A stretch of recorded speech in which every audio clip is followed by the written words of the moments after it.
Chapter 361, Spar. While Hurlus was having a good time slashing left and right, the enemies suddenly disappeared, and Han Xiao opened the door and walked in. Hurlus asked, "Why are you here?" Han Xiao laughed and said, "It's boring to train alone. Come, let's spar."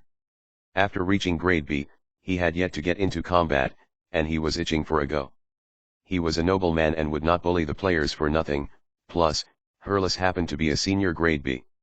It would only be meaningful to spar with a comparable opponent, and it was suitable for him to better understand what his actual strength was. He could only find trouble, take action confidentially if he had a clear idea. Spar. Hurlus only had one thought in his mind. With you. The grade of supers was different from cup sizes. The difference between C and B was extremely vast. They were on a completely different level. The fight would be one-sided, and it could only be called a spar if the parties had comparable strength. Hurlus was not really willing, he was so strong that he might hurt Han Xiao easily if they fought. However, he felt that this act of Han Xiao's was like the other members of the mercenary group. It should be called asking for advice. Hurlus suddenly understood. So, that's what he means, the captain wants some pointers. No problem, do you want to make any preparations? Hurlus kindly accepted it. He was happy to tutor his comrades. Plus, Han Xiao's safety was very important to him. Making Han Xiao stronger would mean he could worry lesser. Han Xiao was not shy at all. He told Hurlus to wait for a while, then moved boxes of machines in. He wanted to test all the weapons as a form of respect for an opponent so willing to help. Originally, Hurlus was very calm, but as he saw more and more boxes entering the room, his face started to twitch. When Han Xiao carried a colossal electromagnetic rail cannon prototype in, he uncontrollably took in a breath of cold air and yelled, "Oi! That's enough." With Hurlus' objection, Han Xiao had to give up testing the damage resistance limit of a grade B pugilist. He put on his Amphiptera mechanical suit and warmed up his body.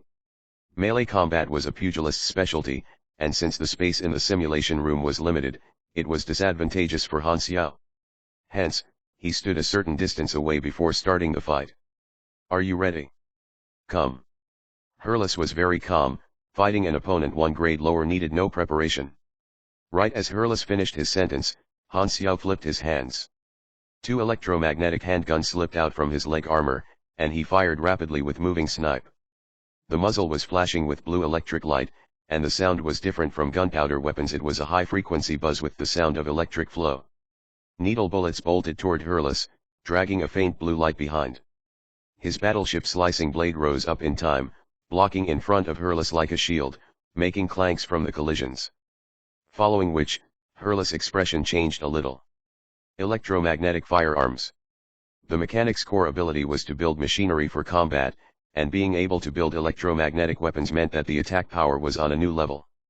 Electromagnetic guns had a high fire rate, so he almost could not react to it. Hurlus has to take it seriously. Although he had energy protection, his body was not some easily replaceable equipment, so he was totally not interested in getting focus fired. Hurlus did not know much about mechanics, but he knew that only higher grade mechanics could build weapons with higher technology. Naturally, he was a little confused. Could grade C mechanics build stable electromagnetic firearms? Hurlus closed in with his blade in his hand, rushing faster than a sports car. Closing the distance, Han Xiao's feet slid as he moved back, maintaining the distance. There were many firearms hidden under his armor: a handgun, assault rifle, and sniper that had all been changed into electromagnetic versions with higher damage. Hurlus was a well-deserved grade B. His reaction speed was extremely fast, and the wide battleship slicing blade was suitable for blocking. Han Xiao fired hundreds of times, but less than 5% hit. Furthermore, the damage of those hits was largely reduced by the pugilist's energy coating and strong physic, only dealing skin damage. Having dealt some damage, Han Xiao saw Hurlus' data panel. LV-98, grade B pugilist, high in both strength and endurance, semi-tank, quite a lot of talents, almost as many as me, and all with very strong effects. Damn, this guy has basic luck glow, too. Han Xiao was so jealous. According to Hurlus' self-description, he had been very lazy since he was young. He had extraordinary talent but never trained hard. Then, he abandoned combat for more than 10 years, yet he still reached grade B. Maybe this was what a genius was like. Han Xiao could not help but think, If Hurlus did not die like in the original storyline, he might have achieved grade A in the end. This is one hell of a recruit. As he became stronger, Han Xiao's mind became faster, even thinking of something else during combat would not distract him. At this time, Hurlus suddenly stopped chasing. His silver flames expanded, then contracted, condensed between his palms, and became a blinding silver-white light. Boom! Veins appeared on Hurlus' face, looking very exhausted. Then, with a growl, he pushed his palms forward. The light shot out as energy flew out from his palms continuously. A blinding silver-white beam shot out like a furious growling dragon, the light filling Han Xiao's vision. Han Xiao placed his arms in front of him, and the next moment, the beam collided with his arms, sending him flying and bashing onto the wall. The beam devoured the outline of his body. As long as pugilists learned shockwave blast, they would be able to shoot beams. This was one of the abilities in a pugilist's ability technique tree, just like the mechanic's knowledge tree. Compressing energy into a sphere, its power depended on the energy level. The flaw was that it required a lot of energy to use. Beams had different varieties, and compared to grade C, the beam of grade B was clearly thicker and longer lasting. Even though Hurlus reduced the energy output because he was worried about shooting through the wall of the simulation room, the increased damage in the entire places clearly displayed the power of this hit. That should be enough. Wait, why did I use this? Hurlus was shocked. His original intention was to tutor, but because he felt a bit threatened during the battle, he subconsciously took Han Xiao as a strong enemy and used a strong attack. He suddenly deeply regretted using such a move. Such an energy beam could even hurt grade C pugilists, not to mention mechanics. He was about to stop the energy output, but at that moment, a flash of arc-shaped lightning expanded from within the beam and slashed it open. Han Xiao jumped high up into the air, with a ferocious black scythe in his hand, and descended from the sky, slashing down. Hurlus immediately raised his blade to block. The scythe crashed down on the battleship's slicing blade and caused sparks like a thunderstorm. The friction between metal mixed with the sound of electric currents. He stepped back and dodged, then he saw Han Xiao, who was on the ground. Many parts of his mechanical suit had become red hot, and his whole body was covered in white steam from the high temperature. The energy reaction level was shocking. Han Xiao twisted his neck and said jokingly, "That was close, almost couldn't take it." Although that was what he said, his tone was casual and calm, filled with confidence, totally not sounding like he was hurt at all. Hurlus' eyes widened. Someone who could tank a beam undamaged and give out this feeling was absolutely not just grade C. "You're a grade B super." Hurlus was stunned. "You were not this strong back in Sunil." Han Xiao shrugged. "I've improved." "How many days had passed? And you've already advanced a grade. Are you more genius than me?" Hurlus was shocked. He had always known that he was very talented. Although he was not proud of it, when he saw a super that was even more genius than him, he did not feel very good and had very mixed feelings. "Don't stop, we're not done fighting."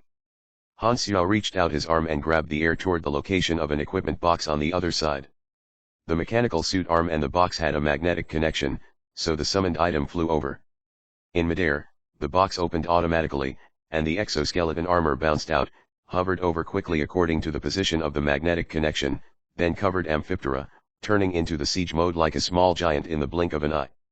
There was another benefit to advanced electromagnetism: it could make equipment combine automatically through adjusting the magnetism of different parts, increasing the speed of equipping different armor. Feeling the energy reaction that made his heart retract, Hurlus became focused. He adjusted his attitude, and the thought of tutoring was forgotten. "You're right. Our battle deserves to be called a spar."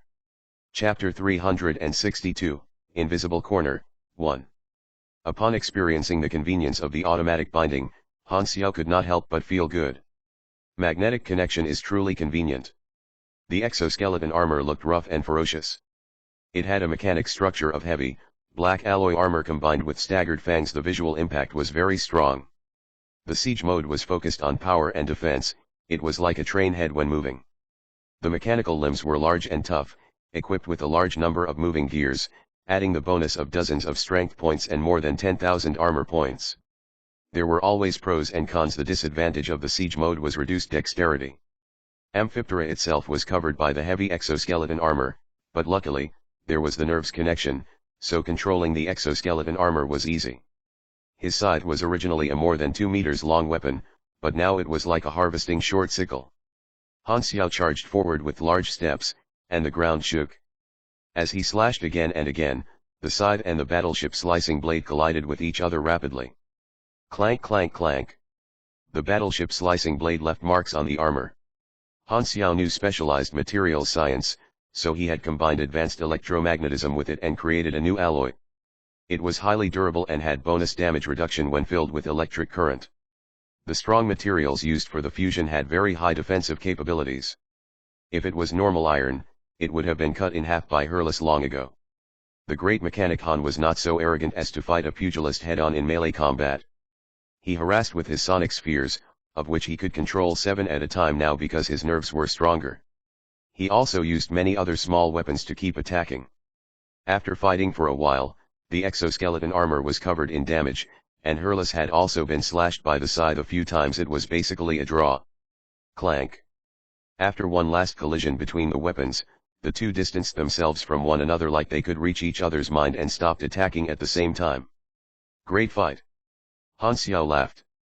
Through this combat, he had a more direct understanding of his own combat power. The bottom line of grade B was 5,000 ona, and grade A was 10,000 ona.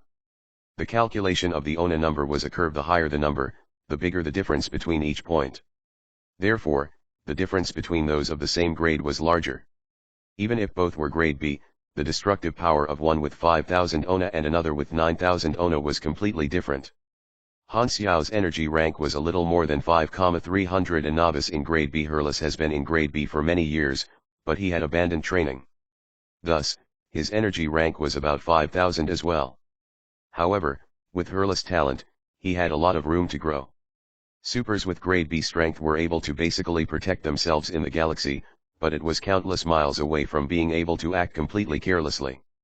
Han Xiao could only better prepare for the future if he knew his strength very clearly. Hurlus took a deep breath and put his weapon away. Sparring should always stop at a suitable point. There was no need to decide a winner. He would not use his trump card, and he knew full well that Han Xiao definitely had more trump cards as a mechanic. Just through the fight earlier, he had already felt quite the pressure. Han Xiao had numerous attacking methods like a hedgehog. He could be hurt with just a little bit of carelessness. Oh wait, he was already hurt. He dressed his wounds, and with the pugilist's physique, he would recover in a few hours. Black Star was an opponent on the same level as him. Han Xiao's combat power had earned Hurlus approval. Hurlus was much less worried about Han Xiao's safety. Originally, when he realized that he was the strongest in the Black Star mercenary group, he had felt somewhat uncertain no matter what. Now that there was finally someone with the same level of combat power, Hurlus' mindset had changed. To put it more directly, originally, he had thought that his teammates were burdens, but now, they gradually turned into reliable friends. Furthermore, having a friend with the same level of strength meant having common conversation topics. They smiled at each other and felt a sense of trust in one another. The basis of trust could only be built between people with the same level of strength. Hurlus volunteered to help move the equipment boxes, and the two of them walked out the simulation room side by side. Then they came to realize that Frenzied Sword and a few players were waiting outside with surprised faces.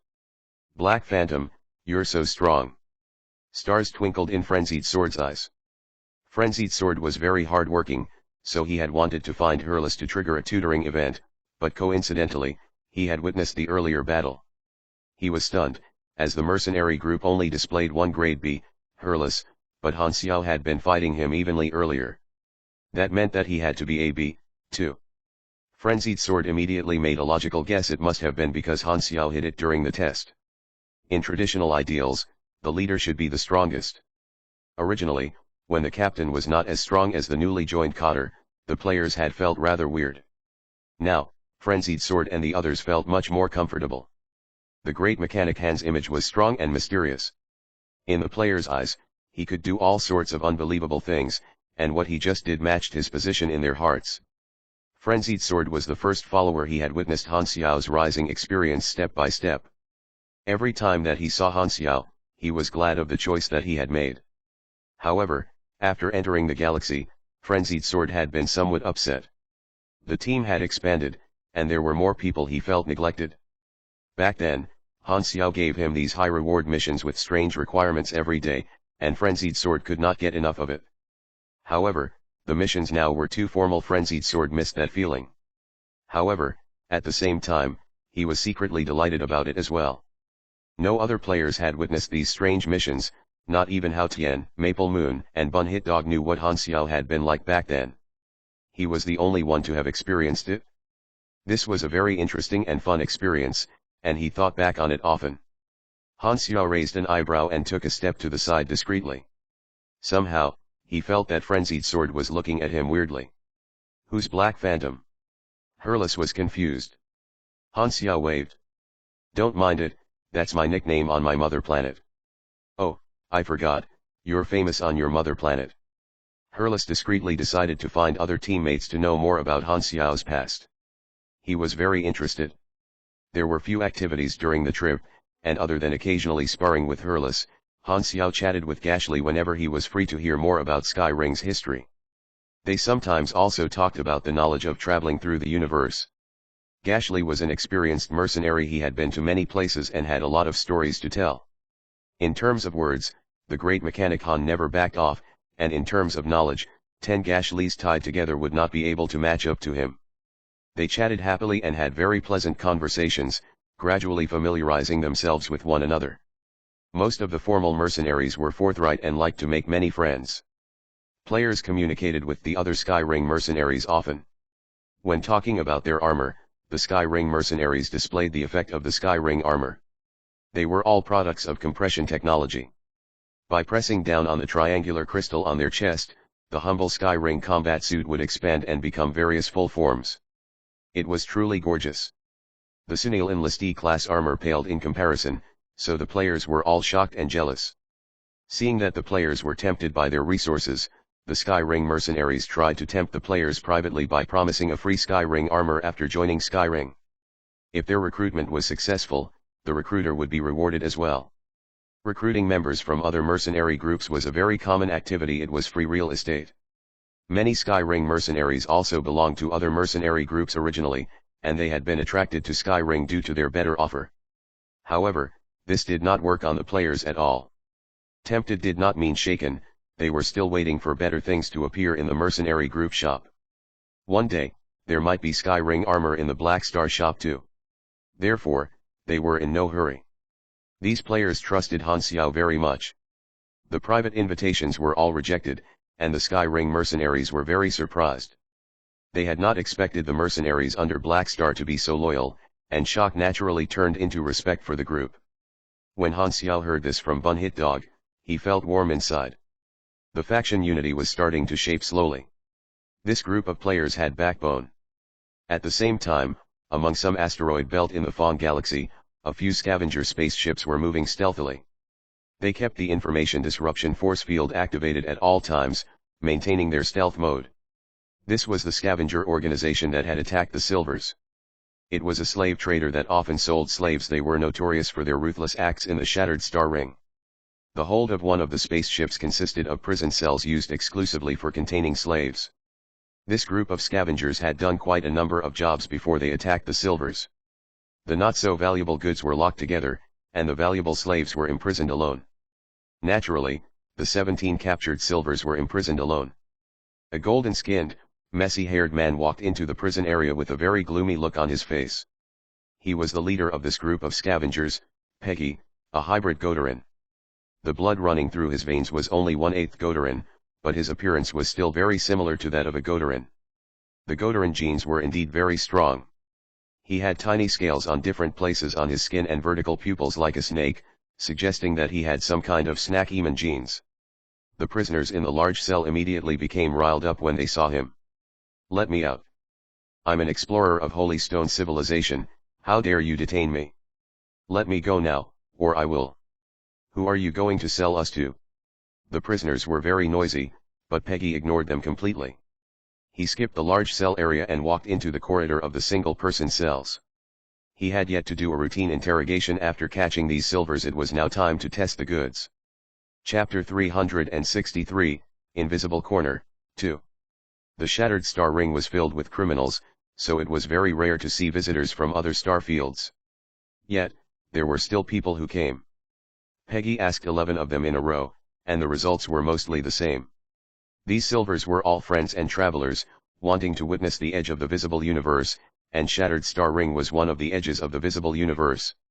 They had passed by and had unfortunately been abducted by Peggy. He walked into the next cell, and the silver inside was somewhat different. The others would at least shiver a little when they heard the cell door open, but this guy was very calm and did not move at all. It was like he was not a prisoner but a guest of this ship.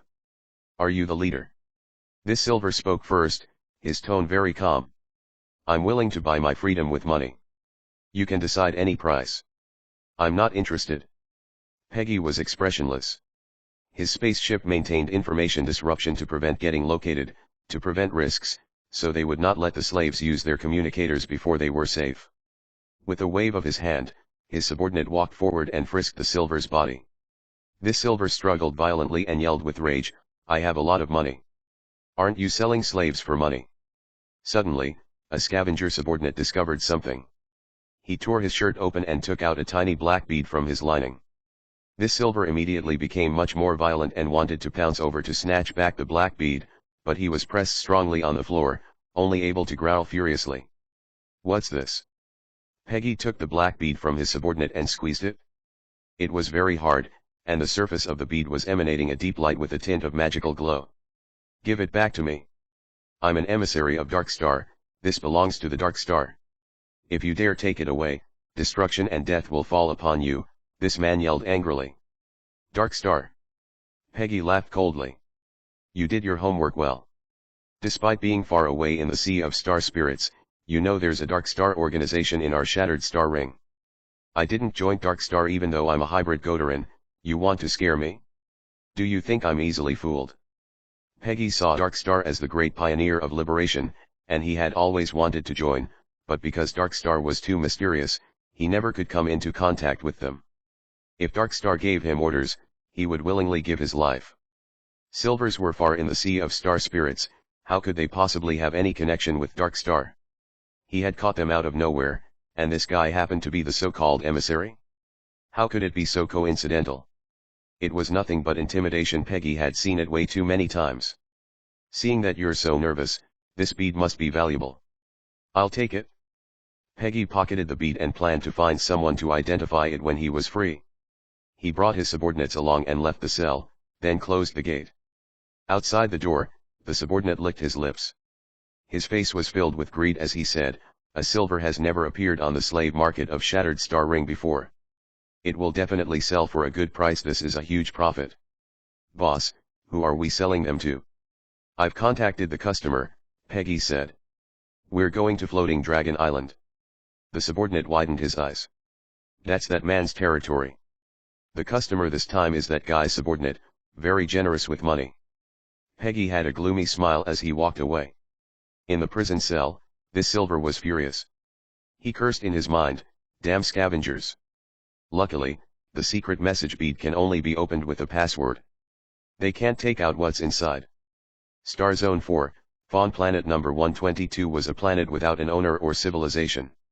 The silvers that sent out the missions were camping there. Since their call for aid, numerous mercenary spaceships had arrived on this lifeless planet, and all sorts of spaceships surrounded the middle and shaped a base. In the heart of it was the silver's traveling spaceship. Gashley's spaceship landed slowly, and Han Xiao and the others swarmed out to look around. The base was filled with voices, most of them were mercenary groups. The Silver's mission had attracted many renowned mercenaries in the Shattered Star Ring. Gashley brought the others toward the main team. They arrived below an even larger spaceship, and about 100 Sky Ring mercenaries were gathered here. Han Xiao looked up. This spaceship had the Sky Ring symbol on it, too. "You're finally here." A tall woman wearing hooded robe walked over. It was the 3-ring level Cotter Eye Sorcerer, original name Goa, leader of the Sky Ring for this mission. She had light blue long hair, a cold nature, and a void-like voice, just like ice. This was a mage. Although Han Xiao could not feel the magic flowing in her, he could feel the coldness from her. Seems like she's an ice element mage, Han Xiao thought. Just like the mechanic class, the mage class also had complicated knowledge and a variety of styles. Ice mages were hard to deal with, and they had all sorts of annoying skills like slow, freeze, and stiffen.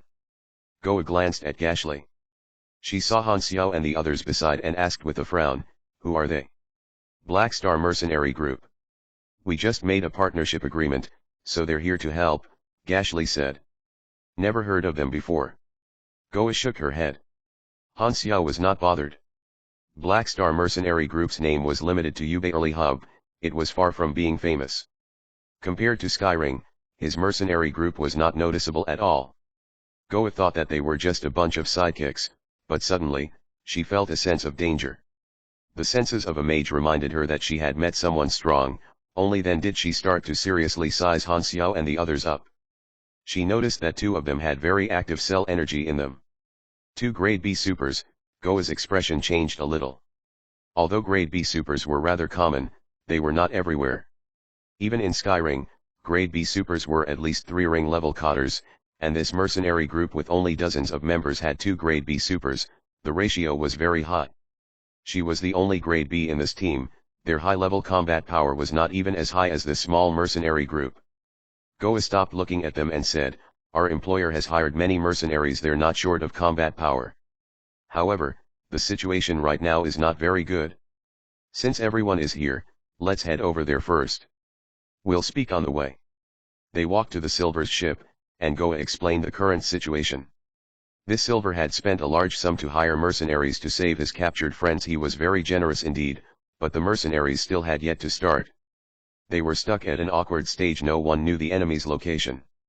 The scavengers that had attacked the Silvers were nowhere to be found, so no matter how many mercenaries gathered, there was nowhere to start. Such intelligence-lacking missions were very troublesome. The mercenaries used various detection methods, but that group of scavengers had turned on information disruption and could not be located. They did not leave many traces during their crime either. Although they knew that the scavengers would be fencing, they did not know where they would be going to. If they were further delayed, the people of his race would be sold already. The surviving Silver was very anxious, and he released new requirements. If anyone could provide effective location information, he would give a generous bonus. "Other than us, Blades and Purple Gold are here, too." Purple Gold went to find a fortune teller, so the enemy's location might be discovered, Goa said. The Blades Army and the Purple Gold Army, 2 large mercenary armies as large as Skyring, were also active in the Shattered Star Ring. The rewards for this mission were divided into 2 parts, the base reward and bonus reward. The base reward was the hiring fee, and the mercenaries that saved the captives would be given a bonus that was multiple times the base reward. Therefore, in these missions, the relationship between the mercenaries was not only comrades but competitors as well. Formal mercenaries competed with dignity. They would not burden each other on purpose, or their reputation would be damaged. Usually, when the enemy could not be located and there were no better detection devices, mysterious foreseeing methods might have an unexpected good result. These abilities required very special talents and strict rules, so they were rare. The players could not awaken foreseeing type powers. Even if they could learn fortune telling in the mage class, they would only receive very little information when they used it, so it had a lot of limitations. The people met the Blades team halfway, and they walked with each other. Goa and the leader of Blades chatted casually as they led the way.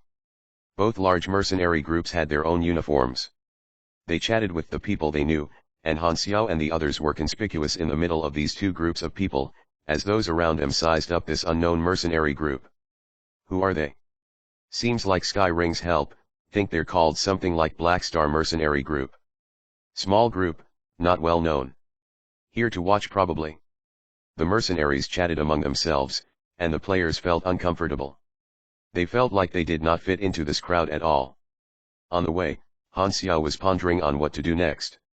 He did not know if Goa had plans to hire him, but he did not want to come for nothing. Since they were already there, he did not want to return empty-handed. Many renowned mercenaries of the Shattered Star Ring have gathered here on this planet. I came too late, and I have yet to make a name for myself. It looks like I can't play a part here. This was an event that he had not come into contact before, so he had to improvise. Just as he was thinking, they came to the middle of the base. The Silver appeared in their sights. They had snow-white skin, long and cute tentacles above their heads, and stunning clothes made of unknown material that was soft and smooth, and bottom half of the face was covered by an air filtration mask. This was the first time that the players had seen a universe royalty. They looked here and there and did not realize what was so royal about them. It felt no different from other weird-looking galactic races. If a civilization is strong and ancient enough, the race ruling it will, of course, be royalty. The others will look up to their hobbies as a royal standard. This is an issue regarding societal positions, nothing much to do with their physique. Han Xiao patted Hurles on his shoulder. What did you pat me for? Hurles rolled his eyes. About this topic, the Sunil clearly did not want to talk to you about it. The silver spaceship captain was negotiating with the mercenaries, and he said, I hope you can quickly set off to save my friends. It's been delayed for too long. If you people continue to slack, you will not receive any reward. We don't know the enemy's location. All detective and tracking methods are no use, and you also did not give us any valuable intel. Thus, we can only wait temporarily. However, do not worry, our friends have already gone to invite a fortune teller. As long as you keep your promise and give the intel provider the bonus reward, I believe that there will soon be a result, a mercenary said. You people of Shattered Star Ring are really greedy and primitive, the silver spaceship captain complained. I dislike this place. No matter what, I just want results. Money is not a problem. Whoosh. The wind rolled up the sand, and another spaceship had landed. The Purple Gold Army's symbol was printed on its body. The crowd split apart, and Purple Gold Army's team walked down the ship and approached. Beside the leader was a sorcery fortune teller carrying a crystal ball, also a member of the Purple Gold Army, hurrying over from galaxies away for this mission. Chapter 364, Floating Dragon Island. The fortune teller held onto the magical crystal ball and mumbled, while the Silvers and the mercenaries watched and exchanged looks. Will fortune-telling even work? Hurles asked. A target that all kinds of detection devices could not find, and a fortune teller could just lock onto it like that? Sunil was a technological civilization, so they had very limited knowledge of sorcery. They had only heard about it and never understood how it worked, so it was normal to be doubtful. Han Xiao touched his chin. That depends, there are many strange things in the universe. Something that technology devices can't do, sorcery can, and vice versa. Of course, as they both improve, the different systems will gradually have more similarities, and it all leads to the same place. The fortune-telling of the mage class is quite useful. Can't you use your foreseeing ability? Hurles suddenly remembered that there was a foreseer standing right beside him. Mine is passive, passive, Han Xiao dry coughed and gave a logical explanation. About 10 minutes into the mumbling, a blurred image appeared on the magical crystal ball, and the fortune teller stopped chanting. The fortune teller stared at the crystal for a while, then rubbed his eyes and said unsurely, I saw a void dragon race. The crowd was stunned. Void dragon race? What are you talking about? The clarity of the fortune-telling results depended on the number of traces. Most of the time it would be ambiguous, but it would definitely be related to the truth. The fortune teller said, I can only see this result, do you have any leads? The mercenaries surrounded the crystal ball and discussed, while Goa frowned and said suddenly, could it be Floating Dragon Island? The crowd stopped their discussion instantly when they heard this. It was like someone pressed the mute button, and the mercenaries quietened down and exchanged looks. A tint of horror even appeared on their faces. Very possible, if there's any organization in the Shattered Star Ring unafraid of revenge, Floating Dragon Island is one of them. Maple Moon noticed how stiff the people were. She tugged on Han Xiao's sleeve and asked curiously, what kind of place is that? Han Xiao squinted his eyes and said, wanted criminals can't get supplies from lawful civilizations' planets, but some neutral territories dare to take in galactic pirates, scavengers, and other criminals. Floating Dragon Island is one such neutral territory. Then isn't that a gathering ground of criminals? Why don't these civilizations just get rid of all of them at once? Bun Hit Dog cut in. Not to pursue one's past sins in neutral territories, this is the unspoken rules between the civilizations in Shattered Star Ring because of one and only one reason these long-lasting neutral territories all have a strong ruler. Han Xiao seemed to have remembered something interesting. The edges of his lips rose up as he said, the ruler of Floating Dragon Island, is someone beyond Calamity Grade. Beyond Calamity Grade, which means higher than Grade A. The players' faces changed. They finally understood why these mercenaries all had such grave expressions. They knew absolutely nothing of the strong people of this grade, but Han Xiao knew very clearly. If grade A was a calamity at a planet scale, above grade A was a whole new level, more than enough to become the king of an area through the galaxy. Not many civilizations wanted to mess with someone of this level. For example, at her peak, Hyla could reap the souls of every life on an entire planet in seconds, making an entire planet deadly silent. When the strength of a single being reached such a level, there were not many rules that could restrict them anymore.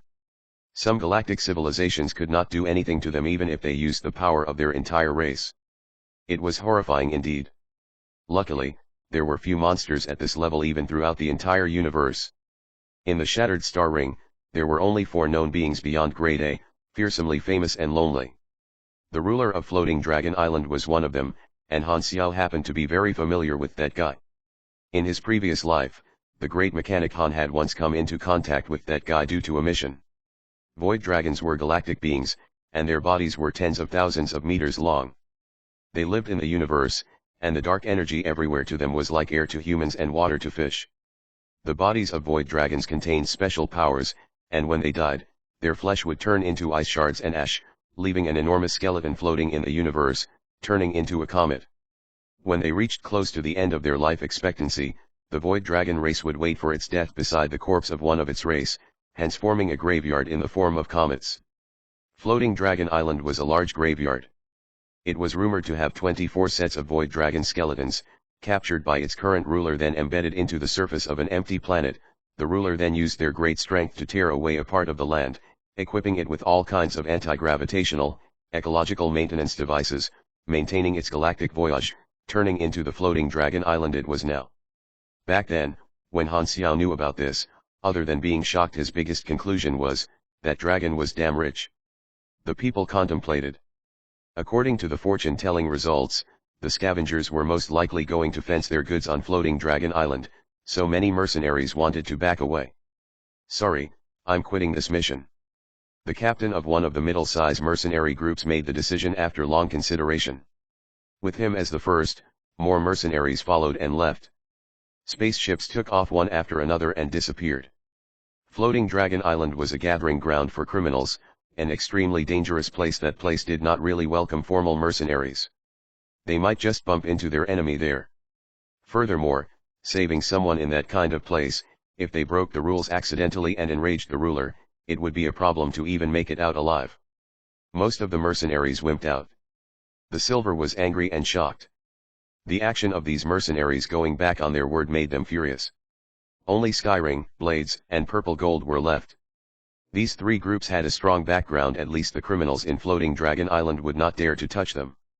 It was certainly different to have the confidence since they had relationship and background. Here comes the chance. Han Xiao's eyes sparkled. The Silver would definitely be in shortage of manpower, so he stood out of the crowd and said with a smile, "Do you still need mercenaries?" The 3 large mercenary groups looked over. The Silver spaceship captain nodded immediately. It was really a timely offer. These renowned mercenaries were just full of promises to save the captives moments ago, yet they all wimped when they heard the location. What good did their accumulated good name do? They did not even match up to this uninvited mercenary group.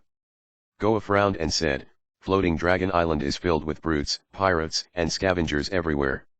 It's very dangerous, and even though you're our partner, Skyring's name cannot protect you.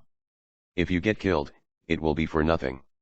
That place is too dangerous for you guys, so it's best you reconsider."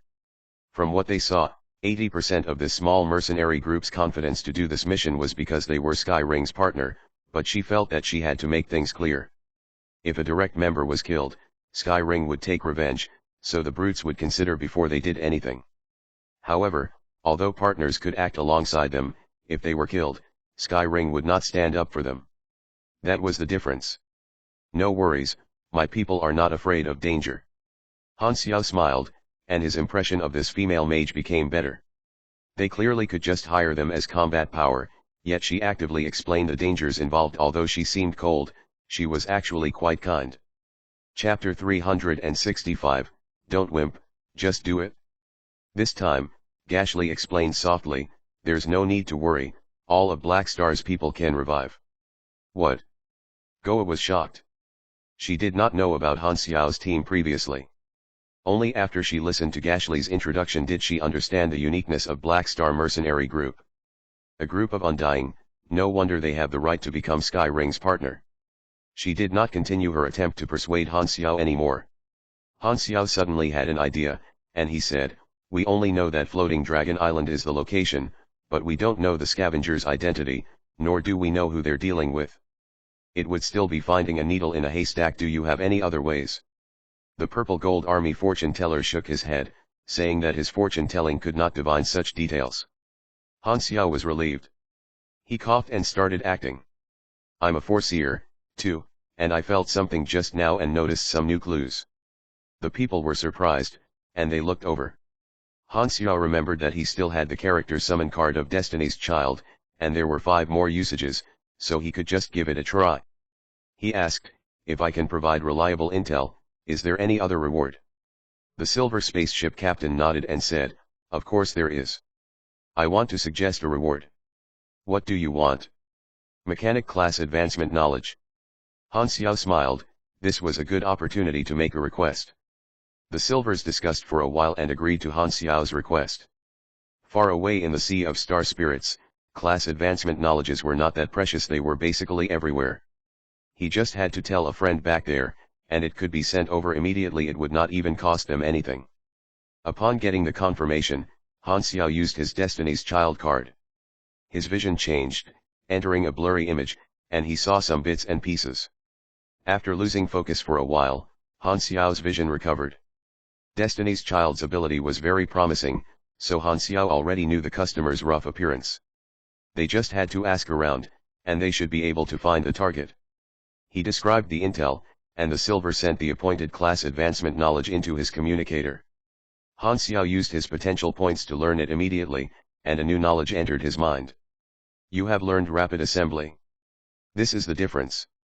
Han Xiao sighed. A knowledge that he could not even learn in the Shattered Star Ring, the silver could transfer it to him easily.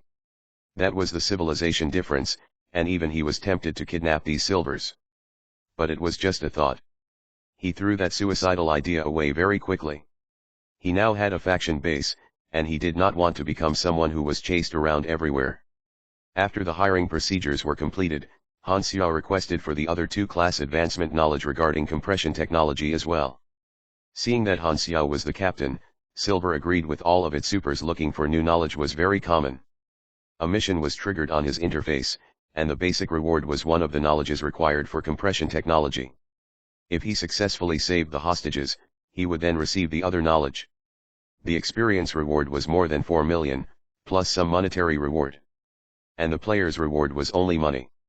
After settling everything, without further ado, Han Xiao and the others boarded Skyring's spaceship and followed the 3 large mercenary groups to Floating Dragon Island. In an unknown region of the Shattered Star Ring was a Dark Star base, where the superiors of the Dark Star organization were having an emergency meeting. The carrier this time was kidnapped. "Did Godara notice our plan?" "No, this is just an accident.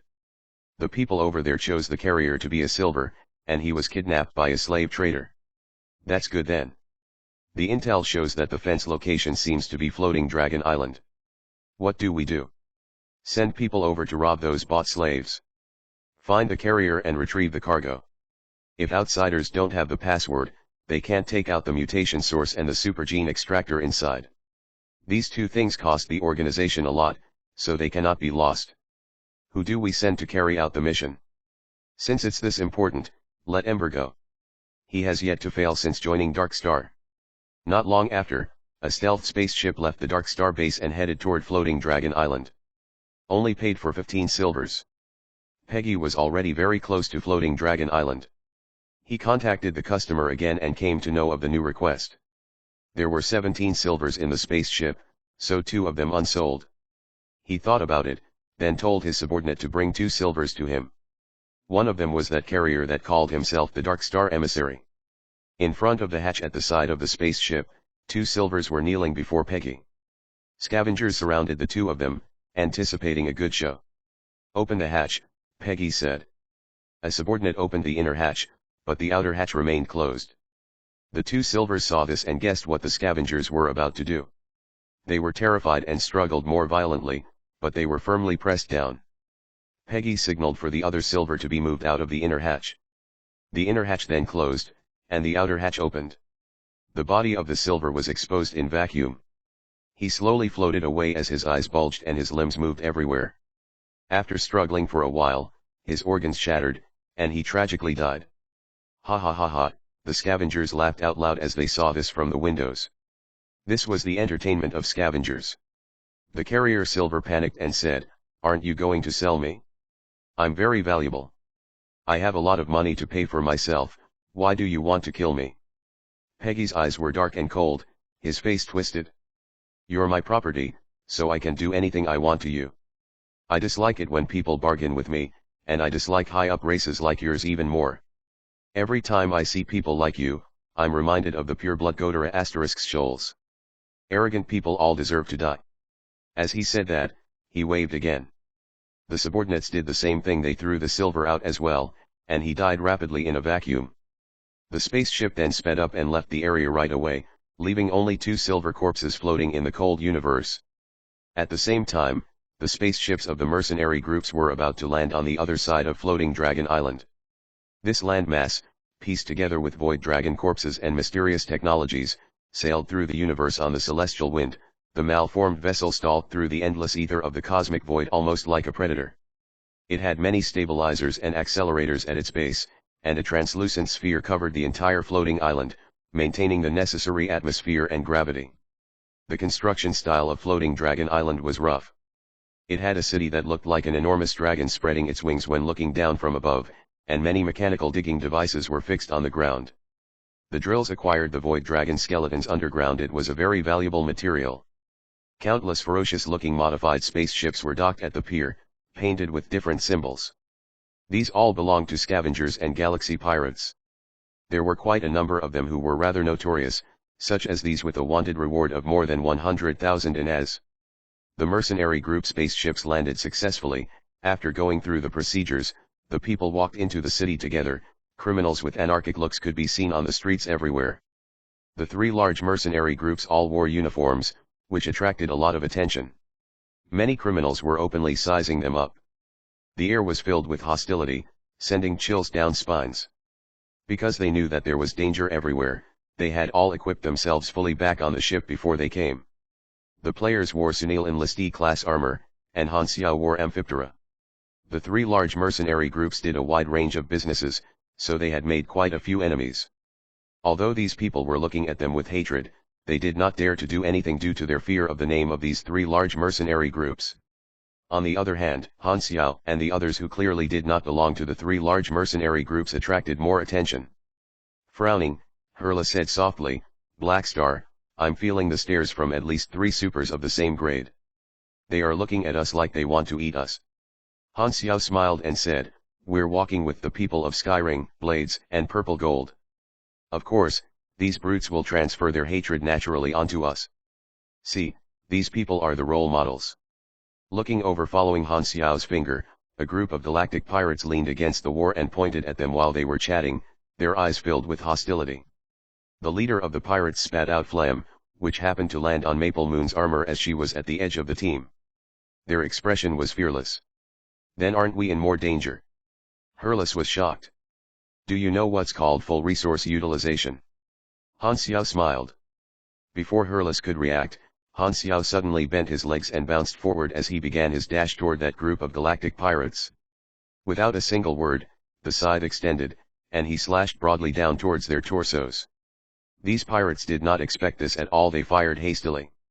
Ding ding ding. Fire sparks flew, and the bullets were all deflected by Amphiptera mechanical suit. Han Xiao was like a grim reaper. He slashed sideways and cut 4 pirates into half, blood splashing onto the floor. "You're asking for it?" The pirate leader was right beside them. He furiously pulled out a war axe with flame enchantment and slammed the axe down on Han Xiao. This was a grade C pugilist. Han Xiao's hands grabbed the axe tightly. It could not even move an inch further. He shook the scythe, and its blade expanded into electromagnetic chain blades, which tied the body of the pirate leader like a rope. Then, he activated Flaming Will, and the scythe tightened strongly. Swoosh! The health bar of this pirate leader was drained instantly. Without being able to scream, he was chopped into pieces right away. Hurlis was stunned. The last second, they had still been chatting, but the next second, he had gone out killing. Was he really this prone to fits of such bloodlustre? Chapter 366, Slave Market. As a neutral territory, there were not just criminals in the floating dragon island, there were also residents, workers, and troops that the ruler used to maintain security called the Dragon Guards. This was a chaotic place, but no matter what, they had to pay a tax when entering the island, representing their respect for the ruler. No one dared break this rule. Floating Dragon Island was a typical low-security area. Combat there was allowed.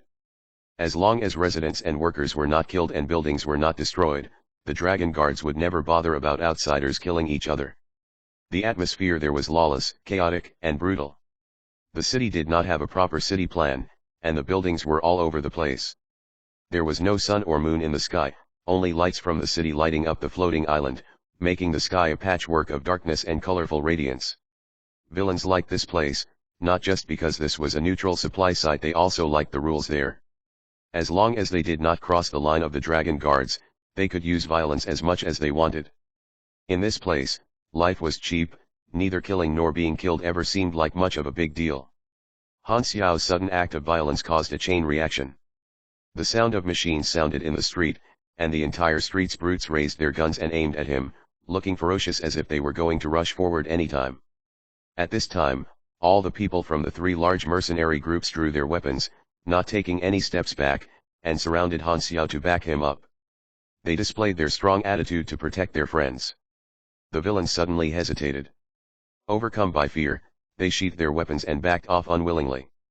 Other than not wanting to be in trouble with the three large mercenary groups, the Dragon Guards would also appear if their battle became too intense.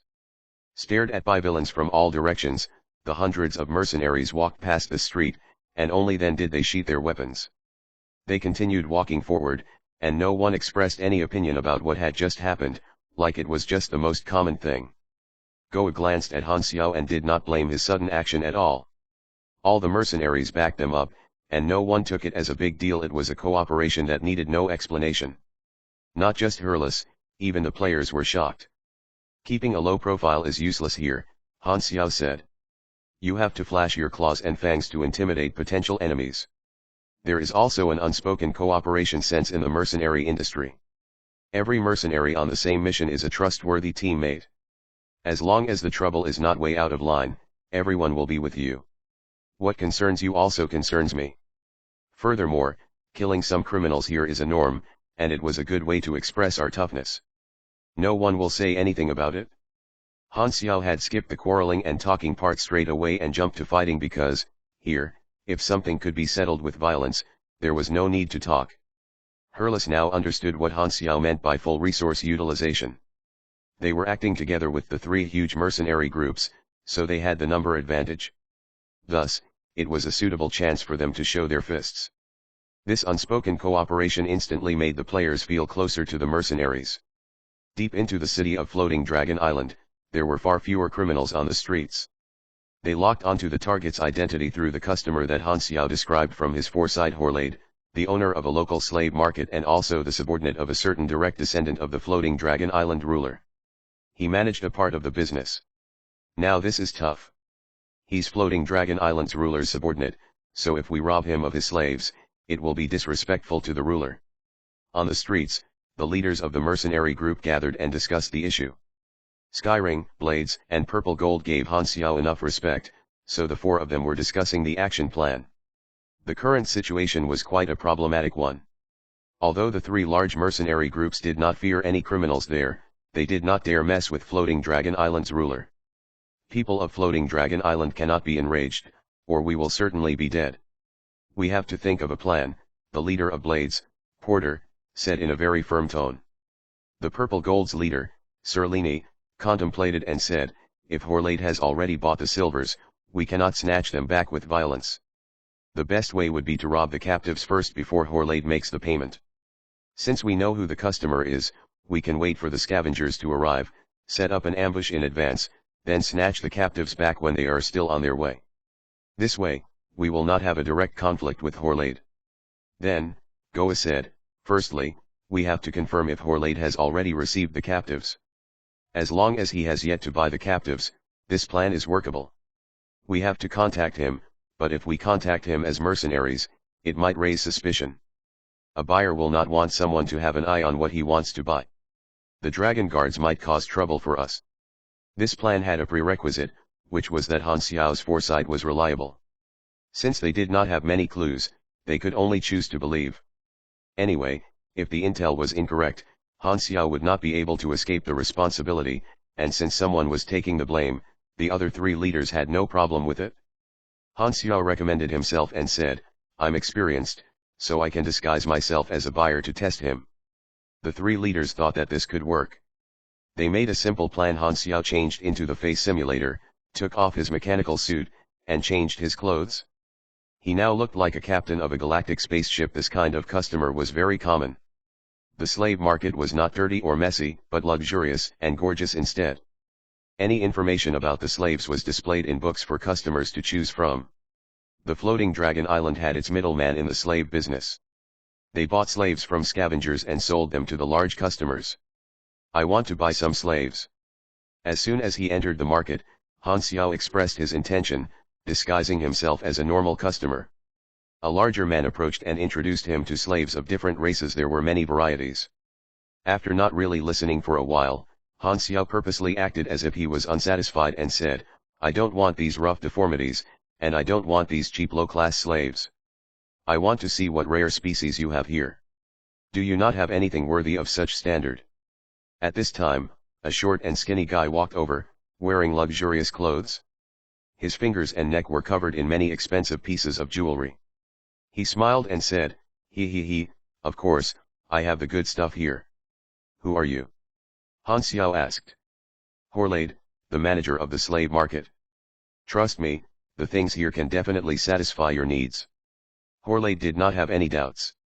He was very passionate toward customers. Han Xiao sized him up, then nodded. Seeing Horlade make a hand sign for "follow me," Han Xiao followed behind him. The two of them took the lift to the bottom floor, and a white corridor full of twists and turns appeared in their vision. There was a pure white alloy gate every so often, and the gate had a small window in it. After walking to it, only then did Han Xiao realize it was all single cells behind the gates. Inside was fully white and very clean, and there were many different creatures. "Please allow me to introduce you to these high-quality slaves," Horlade smiled confidently and explained smoothly. Han Xiao occasionally responded as he observed every slave in the cells. Most of them had a numb face, and some of them were scratching the walls in rage. Quite a number of them were supers. The slaves here were indeed more valuable and precious. The corridor end came very soon, but there were no silvers in those 100 or so cells. Horlade stopped the introduction and asked, "Who have you picked?" Han Xiao dry coughed and said, "Are there any other goods?" "Haha, looks like you're a picky customer. I love a challenge." Horlade laughed in a very exaggerated way, then snapped his fingers and said, "There's one last good product. She can definitely satisfy your requirements." The wall at the end of the corridor opened, showing a new space. Seeing that, Han Xiao felt relieved. There was only one cell, and it did not look like it had silvers inside, which meant that these captives had yet to arrive on Floating Dragon Island. He walked up, looked at the window curiously, and suddenly he stopped breathing completely subconsciously. Inside was a woman whose beauty was almost unbelievable. From the aesthetic standpoint of humans, she had an almost perfect face. The great mechanic Han was astounded by the very first look. This woman looked very young. She had long hair, and covered in blurry stardust, she looked almost transcendent. She appeared to be a normal galaxy human race. She wore heavy alloy cuffs all over her body, a type of cuff specially made for supers. The material used could make energy flow slower to a certain extent, making it hard to control it, hence reducing supers' explosive power. She wore a self-destructive collar, so any strange movements would decimate her skull. Yet, this woman was very calm. Completely different from other slaves, she was neither numb nor enraged. She closed her eyes and sat in the corner, very relaxed, not caring about the situation that she was currently in at all. When Han Xiao was observing her, this woman opened her eyes in a flash, and a pair of attractive eyes that looked like they contained the sea and the galaxy looked into Han Xiao's eyes. She was staring into the one-way window in the prison, but it was like she knew someone outside the window was looking at her. Looks like a very strong super. Han Xiao thought and went back to being calm. When he was shocked by her beauty, it had been a completely subconscious reaction. He got rid of this emotion very quickly, and after looking at her, he realized that he did not know this woman. Just as he was about to look elsewhere, a new mission was triggered in the interface. The trigger was obviously this woman. Chapter 367, Aroshia. You have triggered the mission visitor from afar. Mission introduction. From your first look at her, these eyes were already printed on your heart and soul, mysterious like the fog. Like a dark well, a deep abyss, a voice appeared in your heart. You want to bring this woman away. Mission requirements: save her from the slave market and stay by her side for 6 days. Reward: 1,800,000 experience, 1 unknown reward. Is this the mission introduction to some new spin-off Otomi game, or strange visual novel? Han Xiao was covered in goosebumps. Just one look triggered the mission. This woman was certainly not ordinary. He had never seen this character in his previous life, so he had completely no impression of her. Maybe back then no player discovered her, so she was one of the hidden characters that had not been exposed. What's special about her? Han Xiao asked. The projector shows her body structure is not a normal universe race, Horlade said. She has the blood of some kind of an ancient creature in her body, and no match could be found. It's unknown what race hybrid she is. Through the energy detector examination, the energy reaction in her body far exceeds normal creatures, and it fluctuates. The lowest is at least at grade C super level, and the highest even went beyond grade B. Why is such a strong super controlled by you people? Han Xiao was surprised. He pointed at the cuffs and self-destructive collar and said, these things can't kill a grade B super. Horlade rubbed on his ring and said with a smile, of course, we don't have the ability to control supers above grade C, but she doesn't know how to use the energy in her body. She has no combat power, plus, it was her own choice to stay here. Han Xiao was stunned in place. There are some problems with her memory, so she can't remember most of her experiences, only language, but her intelligence level is not like an infant. She has very high intelligence and can speak and communicate. So, she suffers from amnesia? Haha, it's not that simple. Horlade pointed at his head and said, normal people suffering from amnesia will be afraid and curiosity toward their identity and the environment they're in, but her mind activity is very unique. She does not search for who she is, why is she here, or what is she going to do. She does not have that curiosity and impulse, and she does not panic at all from not having memories, like a person who's dreaming, half awake. She's staying here peacefully, without any intention of searching for her memories. Her life form is very special, and it seems like she does not have instincts or desires. She needs neither to consume food nor excrete, such a unique being. Han Xiao's eyes sparkled. The stranger this woman was, the bigger the secret it contained. Thus, he became quite curious. What's her name? I named her Aroshia Sikolamadaranis. The name had a total of 56 words, and it took Horlade quite some time to finish rattling it off. I usually call her Aroshia. Han Xiao's eyes twitched. What's the point of giving her such a long name? Do you have too much spare time? The experience of this sudden mission was quite an amount, and there was also an unknown reward. The reward had a certain correlation with the mission difficulty, so Han Xiao decided to give it a try. Since he could not rob Horlade, he would use money to purchase her. How much is she? A standard businessman's smile appeared on Horlade's face. Not expensive at all, only 300,000 INAs. Farewell. Han Xiao turned on the spot and left with an expressionless face. Are you learning from me? Why does a profiteer have to make life hard for another profiteer? Horlade chased hastily and yelled, we can negotiate if you feel it's too expensive. How about 200,000? 100,000? No. 50,000? Okay, count it as I'm making a loss, I will sell it to you at 10,000. That's the lowest. Han Xiao was full of doubts. A discount of 97% off, why would there be such a thing? Something strange was going on. Thinking of the 6 days in the mission requirement, he was alarmed.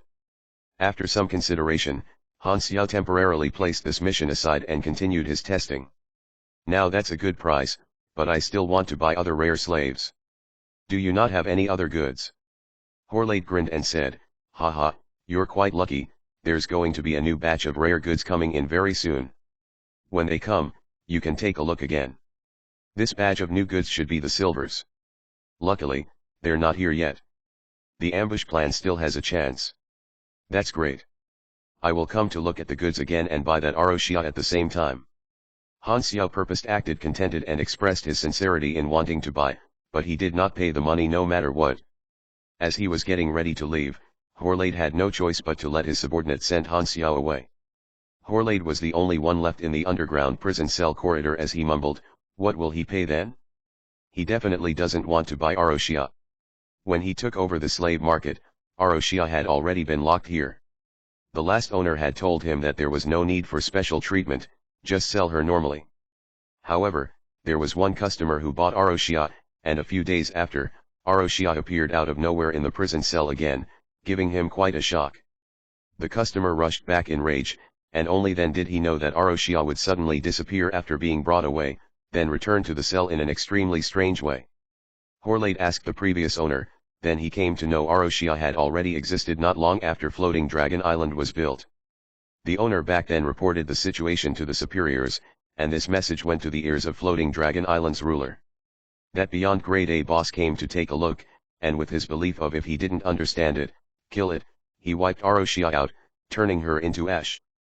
Yet, a few days later, Aroshia appeared once again as if nothing had happened. The boss then came to kill her once again, and after repeating for more than 30 times, a conclusion was made. This was a space wonder, an unexplainable strange phenomenon. Through observation, only one Aroshia would exist at one time.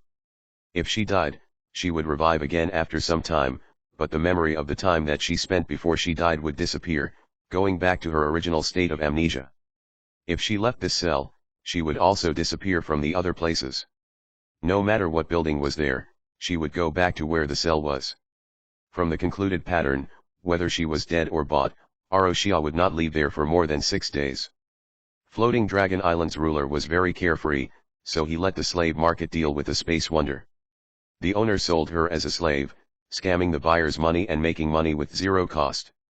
Horlade shook his head. He subconsciously looked at Aroshia's cell, and Aroshia, who had originally been sitting in the corner, was now standing in front of the window suddenly. He could only see a pair of deep and calm eyes through the window. Horlade was shocked. He took a while to calm down, and only after that did he leave. In the cell, Aroshia's eyes moved, following Horlade. However, this was a single-sided window, the outside could not be seen from inside the cell. I've asked around, and the silvers have yet to arrive. Upon returning to the team, Han Xiao shared the intel. The other 3 leaders felt energetic. Great, the rescue plan can be carried out. Purple Gold's leader, Sir Lini, said. Time is scarce, and we don't know when will the scavengers arrive.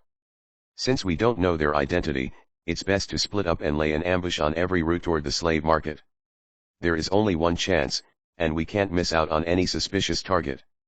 It's a must to save the silver captives before they are sold to the market. They decided their division of labor for the ambush. The ambush areas extended from the pier all the way into the slave market, and there had to be mercenaries in every street and every intersection. By using the distance from the slave market as a measurement, the ambush could be divided into 4 layers. The first layer was the furthest away, near the pier, the 4th layer was the closest to the slave market, right beside the market. The 3 leaders had considered that, unlike them, Black Star was not unafraid of criminals, so Han Xiao was in charge of the 3rd layer. This location was a little safer than the pier full of criminals, and the last layer locked down by Goa's team. With some simple disguises, every team went to their position, set up the ambush, and waited. Chapter 368, Scrimmage. A bronze bullet was thrown in the air casually, and a fixed star bolted past the floating island at this moment. A flash of light passed across the buildings on the street and shone on the spinning metal bullet, reflecting the light onto Han Xiao's handsome face just centimeters away like an arc mirror. The bullet spun a few rounds and reached the peak point, then fell slowly. At this moment, a droplet of bright red blood splashed this way, like a shot from a precise sniper. It hit the dropping bullet. Pop! With fingers closed, the bullet was caught. Han Xiao opened his hand, and the bullet was lying there quietly in the middle of the black mechanical suit glove, painting a warm tint of red onto the cold metal. Not far away, an arms fight was underway between 2 groups of brutes that looked like galactic pirates. The sound of growls, ferocious laughs, and firing mixed together into a deafening noise. The brutes who fell onto the ground and died found their peace, and blood splashed across the entire street like leaves rolled up by the wind. At the side of the street, a group of floating Dragon Island residents were watching the show stealthily.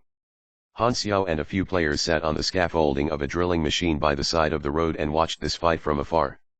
Tisk tisk, another fight. How many times has this happened in the past 2 days? Han Xiao shook his head. He was covered in the mechanical suit at this time, but his helmet was folded, exposing his head. The players beside him were wrapped completely in Sunil Enlistee class armor. This is the 7th time, Bun Hit Dog replied instantly.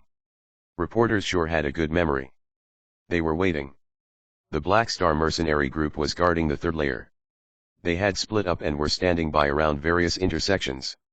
It had been 2 days, and in those 2 days, just the street that Han Xiao was in charge of had already witnessed 7 group fights between brutes. The temper of the criminals was like a fuse, easily ignited with just the tiniest spark. It had made the players realize clearly how dangerous this place was. 3 of those 7 times had been different brute groups provoking Han Xiao. The great mechanic Han was very civilized and kind, so he helped them to cremate their corpses for free. After wiping out 3 batches of brutes and showing their fangs, they had a much more peaceful time. At this time, the brutes in the midst of the intense fight fired a cannon in the wrong direction, collapsing a small half of a house. It made quite a loud noise and killed many residents who were watching the show. In a split second, all the brutes stopped fighting, and terror appeared on their faces. They ran in all directions without caring about anything else. Not long after, the sound of a flying device shooting across the sky could be heard. 3 small, low-altitude flying devices, which were about 8 meters long, had appeared. They were covered in full dark golden color, designed like a dragon spreading its wings. A tiny dragon symbol was carved on the ship body. They were the Dragon Guard's transportation.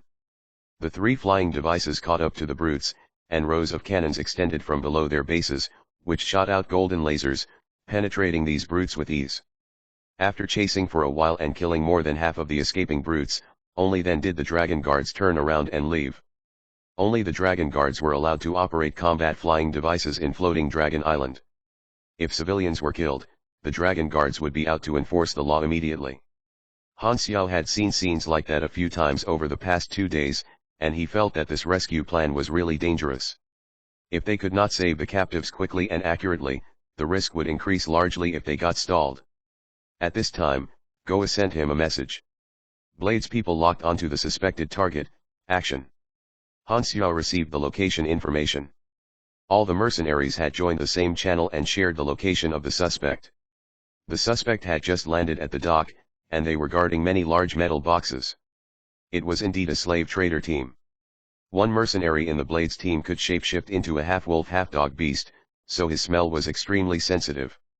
He could smell that these slave traders had the scent of silvers on them, so they locked onto the target. Serlini of the Purple Gold Army commanded, "Do not alarm them, continue following.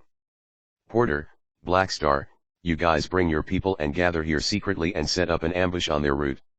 We outnumber them, so we must defeat them with one fast and heavy wave of attacks, don't get stalled.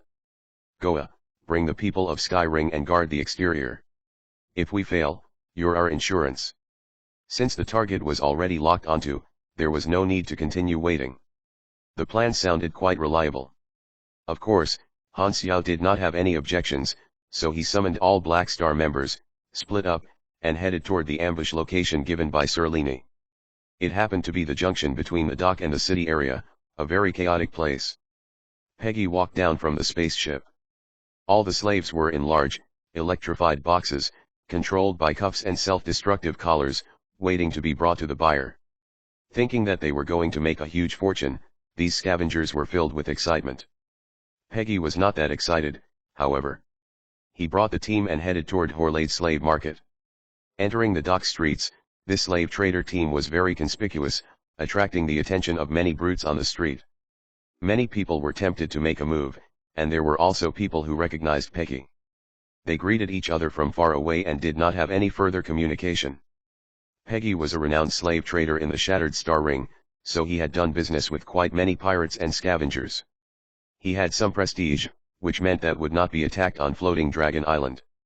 After walking for a while, Peggy suddenly stopped. His pupils constricted almost into a vertical line, and his head gradually turned flat like it was going to turn into a snake head. The snake scales on his body became clearer and harder, and he opened his mouth and flicked his forked tongue in the air. Peggy was a shape-shifting esper. Some kind of snake blood in his body had gone through atavistic changes, so he had extremely sharp senses. He noticed that he was being followed and a hint of murderous intent in the atmosphere. His strong intuition told him he was going to meet something if he kept walking ahead. The smell of enemies, they came for me. Who could it be? Peggy's eyes were cold. He flicked his forked tongue in the air and stopped walking. Then, he waved his hands to command his subordinates. Return along the same route, back to the spaceship. Then he turned on the communicator. My dear Horlade, I've arrived at Floating Dragon Island. Come to retrieve the goods yourself this time. What happened to you? You normally bring the goods yourself. Why do I need to go there this time, and why are you shape-shifting for nothing? You look just like a snake, so ugly. I noticed murderous intent. Someone is onto me, Peggy said impatiently. It might be related to the captives. I feel someone wants to cut off our goods. I'll wait for you in the spaceship. It's too troublesome for me to retrieve the goods, Horlade said unhappily. I don't want to go to the dock filled with pirates and scavengers. Then you can invite the dragon guards to protect you. You're the ruler's subordinate, after all, so you certainly have the ability to order them. You're making this hard for me. Horlade's expression collapsed. He did not have the authority to order the dragon guards. Although they belonged to the same organization, he definitely had to pay if he wanted to ask people for help, and he was unwilling to do any actions that increased the cost. However, Peggy insisted he trusted his sense for danger. Horlade could only compromise, irritated, before they hung up the communication. In the dark, the tail from Blade's army was confused as he reported the information to the leader Porter. Why are they walking back? Furthermore, Han Xiao, Serlini, and Porter had already set up their ambush along the streets ahead. When they received the message, they all frowned. Caution, the target did not continue ahead. According to the route, he seems to be going back to the spaceship. Did the deal go south with the buyer? Porter doubted. As Peggy had finally shown his face, Serlini searched him up in the database of his army, and he found Peggy's intel. He was shocked and said, "This isn't good. That scavenger is called Peggy, and his esper power is shape-shifting into a snake. He has extremely strong senses, almost like short-term foresight, so he might have noticed danger." Originally, their plan had been to not raise any alarms, but this snake was too sensitive. The opponent had already been alarmed. At this moment, Goa, who was guarding the exterior, sent a message. She said with a heavy tone, "There's an issue. Horlade has left the slave market, and he seems to be heading toward the dock. It's highly likely that their terms changed into the buying retrieving the goods himself." The people's expression changed. Han Xiao pondered and said, "Then there's no other way, we attack straight away and make the rescue. We can't have the two parties meet. We have limited time, so it's best to act immediately." The original plan had not been bad, but reality was full of unexpected changes. Serlini felt that Han Xiao was right. The only way now was to attack urgently. He commanded the people and approached the target rapidly. At the same time, he gave another order to a few people and told them to start the spaceship in advance, so when they snatched the hostages, they could enter the spaceship and leave as fast as possible. Peggy went back to the dock filled with brutes, and when he was still hundreds of meters away from the spaceship, the mercenaries finally closed in on him. Go. Serlini did not have the time to care about anything else. With a yell, more than 200 mercenaries tore their disguises apart. Their combat suits shape-shifted, and all kinds of powers exploded and dashed toward Peggy's team. The helmet quickly extended from the mechanical suit with one thought of Han Xiao, protecting his head. He turned and said, "Let's go, too." He took out an electromagnetic firearm and fired from far away while charging forward. Behind him, more than 50 players wearing the same style armor were holding high-caliber machine guns and firing, like a wave of iron, swarming forward. There really are enemies. Peggy narrowed his eyes. Fortunately, he had been cautious. He ordered his subordinates to quickly pull out their guns and fire, and as the cunning man that he was, he secretly shot other brutes to pull other groups in. The dock was a large square, and there were no residents. This was the most dangerous place. The mercenaries exchanged fire with Peggy and his men, and quite a number of stray bullets hit the brutes nearby, bringing waves of growls. "Who's hitting me? My eyes. Damn mercenaries, you want to kill us." The dock was most chaotic. Groups of brutes were affected and joined into the battle. An intense scrimmage soon broke out. Chapter 369, Drop Bead. Bang. Bang. Bang. It was a hail of bullets. There were more than 200 mercenaries, more than 100 people at Peggy's side, and hundreds of brutes joining in. As if that was not enough, there was a total of 7 grade B supers in the battle, so the dock was chaotic and filled with the sound of explosions. The target of the mercenaries was very clear: get straight to the camp to rescue the prisoners. However, Blades and Purple Gold had been stopped by the brutes halfway. They had encountered 2 grade B pirates and were in an intense battle. The 2 of them could not withdraw. Han Xiao's troops entered the battlefield from the weak side, quickly passed Blades and Purple Gold's team, and closed in on Peggy. Seeing this, the 2 mercenary groups immediately changed their battle tactic from charging to protecting Han Xiao's team forward. Sir Lini said loudly, "Black Star, we will take care of your surroundings." The battle had caused too huge a commotion, so the dragon guards might appear any time. The mercenaries' most important mission was to rescue the captives and leave. It was a race against time. The players showed their powers, tearing open a gap ahead like a sharp knife. Hurla swept with his battleship slicing blade, and anyone below grade B was all thrown to the side. He was very fierce, and white flames shot out like he had an infinite amount of them. Suddenly, a blazing pugilist beam shot them from the side. Han Xiao's mind made a command, and the hovering shield shuttle turned into a shield and protected him.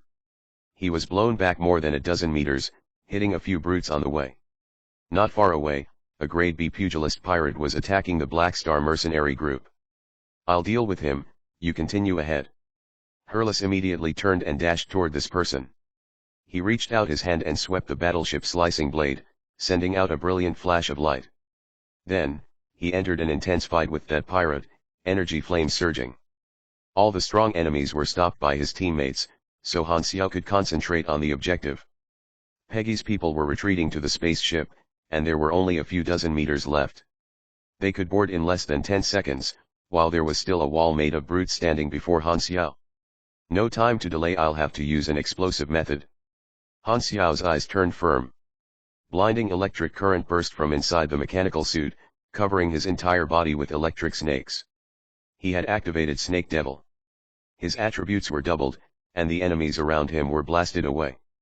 Then, he activated the magnetic connection on aggression armor and Batwing's flying device with nerves connection.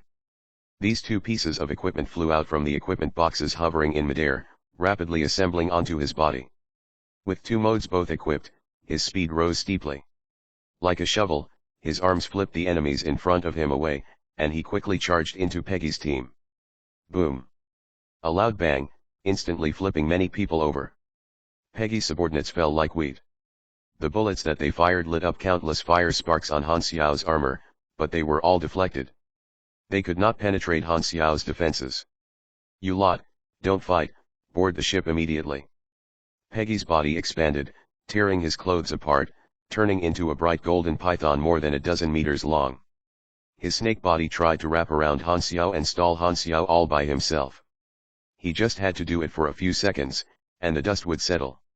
With the energy from the power burst, Han Xiao turned all the mobility modules to their maximum output. The ground cracked, and he shot up into the sky. Like a mirage, his mechanical palms grabbed Peggy's snake head, slapping Peggy onto the ground.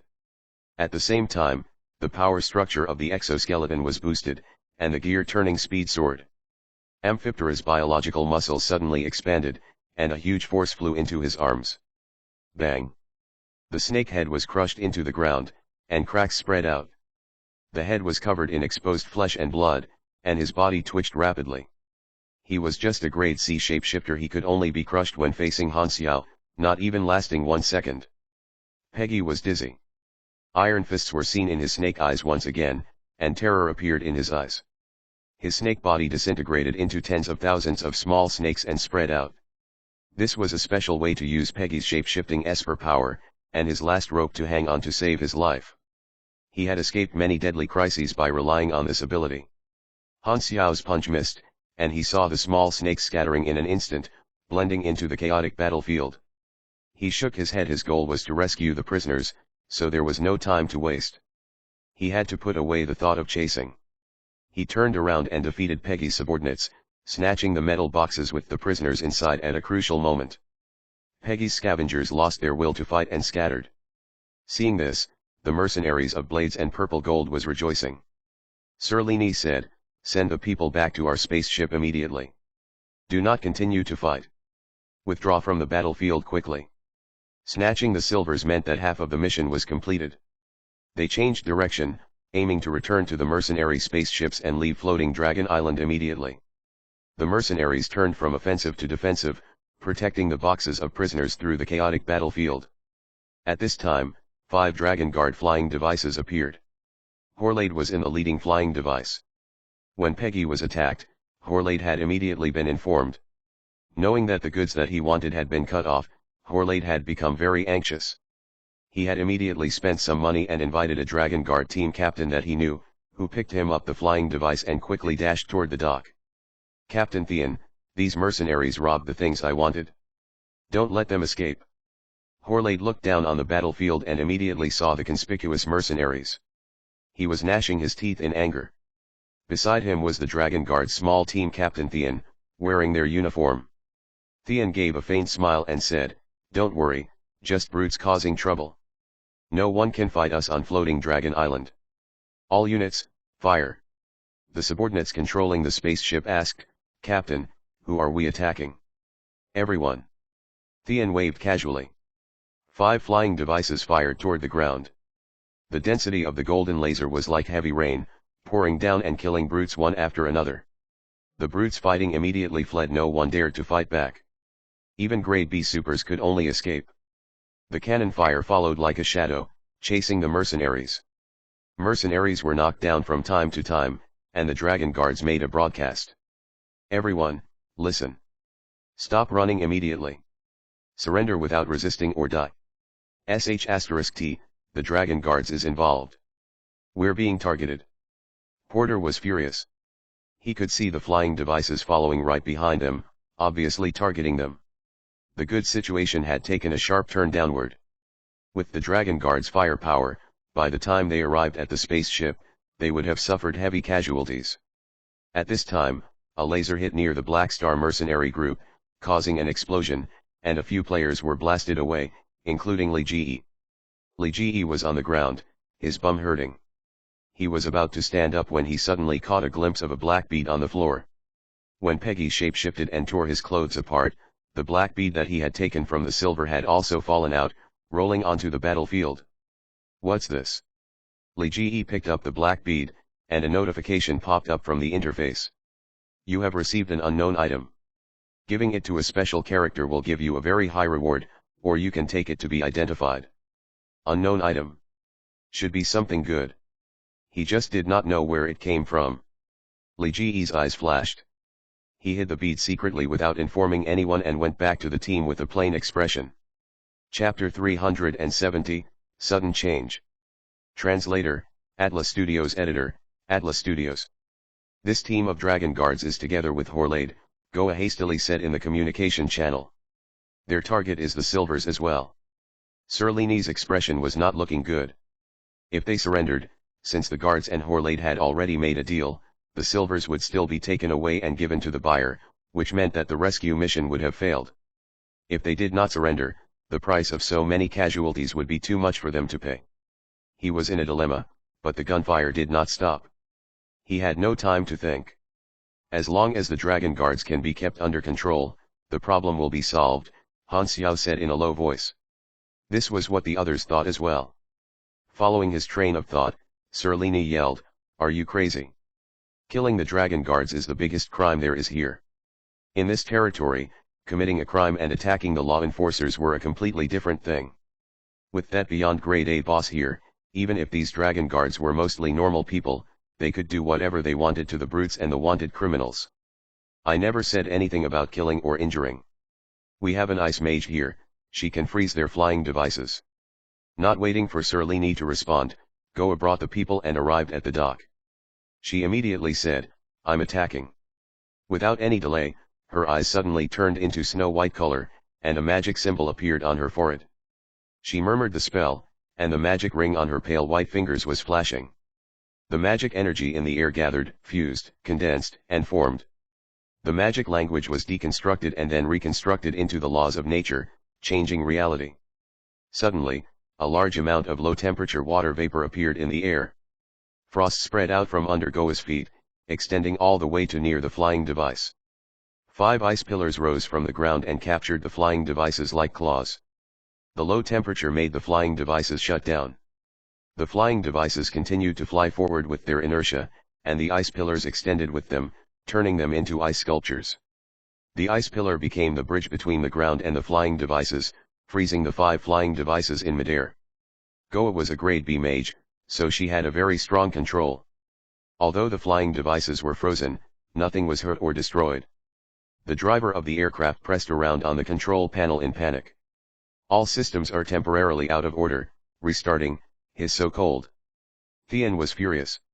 "How dare they fight back? Report to the above. Request backup. Don't let them escape." Since what was done had already been done, the mercenaries could only seize the opportunity to run away. They gathered and boarded their own spaceships. Like before, Han Xiao boarded Skyrings. The pilot, who did not take part in the battle earlier, had started the spaceship long ago. When everyone had boarded the spaceship, it slowly rose and flew away from Floating Dragon Island. The Blade's shape-shifting scout had confirmed that there was the smell of silvers in the boxes long ago. When they opened the boxes, as expected, inside were 15 silvers, hugging each other and cowering in the corner with terror on their faces. They could not see what had happened outside. The sounds of explosions all along the way had already frightened them very badly. When the box was opened, the silver screamed in terror, and the antennae on their head trembled so fast that they even formed after images. It was really cute, and it made Han Xiao feel an inexplicable impulse of wanting to pull them out. "You're safe. We're mercenaries hired by your friends here to rescue you." Goa casually used a calming spell and calmed the silver's emotions. She told the team members to take out translators for these silver so that they could communicate. After quite some convincing, these silver finally calmed down. Goa contacted the employer, and the 2 groups of silver met each other and broke into tears. The employer counted and said with surprise, "Only 15, where's the other 2 of my friends?" "Short of 2. Goa was shocked. If they had missed 2 people, the reward might be reduced. The rescued silver said with faces full of sorrow, "They were thrown into space by the scavengers." Hearing this, Goa breathed a sigh of relief and said softly, "Oh good, they're just dead." Han Xiao was surprised by what she said. There really aren't any good people among mercenaries, such a black heart. The following morning, the employer said, "You have completed the mission very well. Please send our friends back. I will pay for your reward as we agreed." After working hard for so many days, they could finally earn the reward. Joy appeared on every mercenary's face.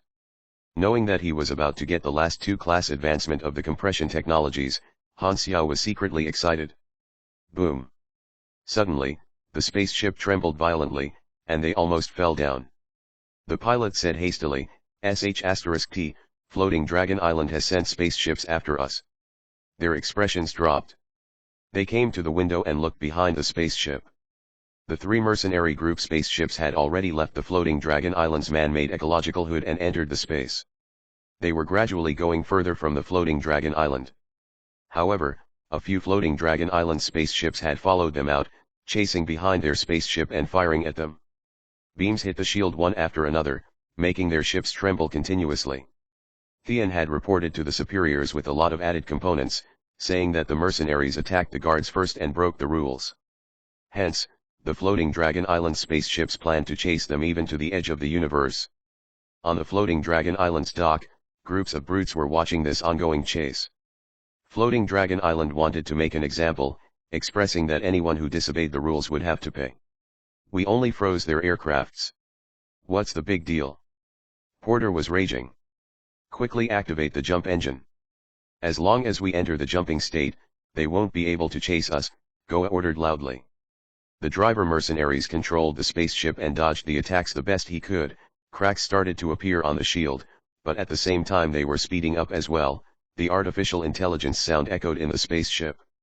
Activating jump engine, power 2%, 7%, 14%, 83%. Powered up successfully. Starting pre-jump warm-up. The spaceship gradually shook the enemies off as its speed increased rapidly. The universe outside the window turned blurry, and they were about to enter the jump. However, something unexpected suddenly happened. Just 1 second before they entered the jump, the mercenary group spaceships became stationary without any sign.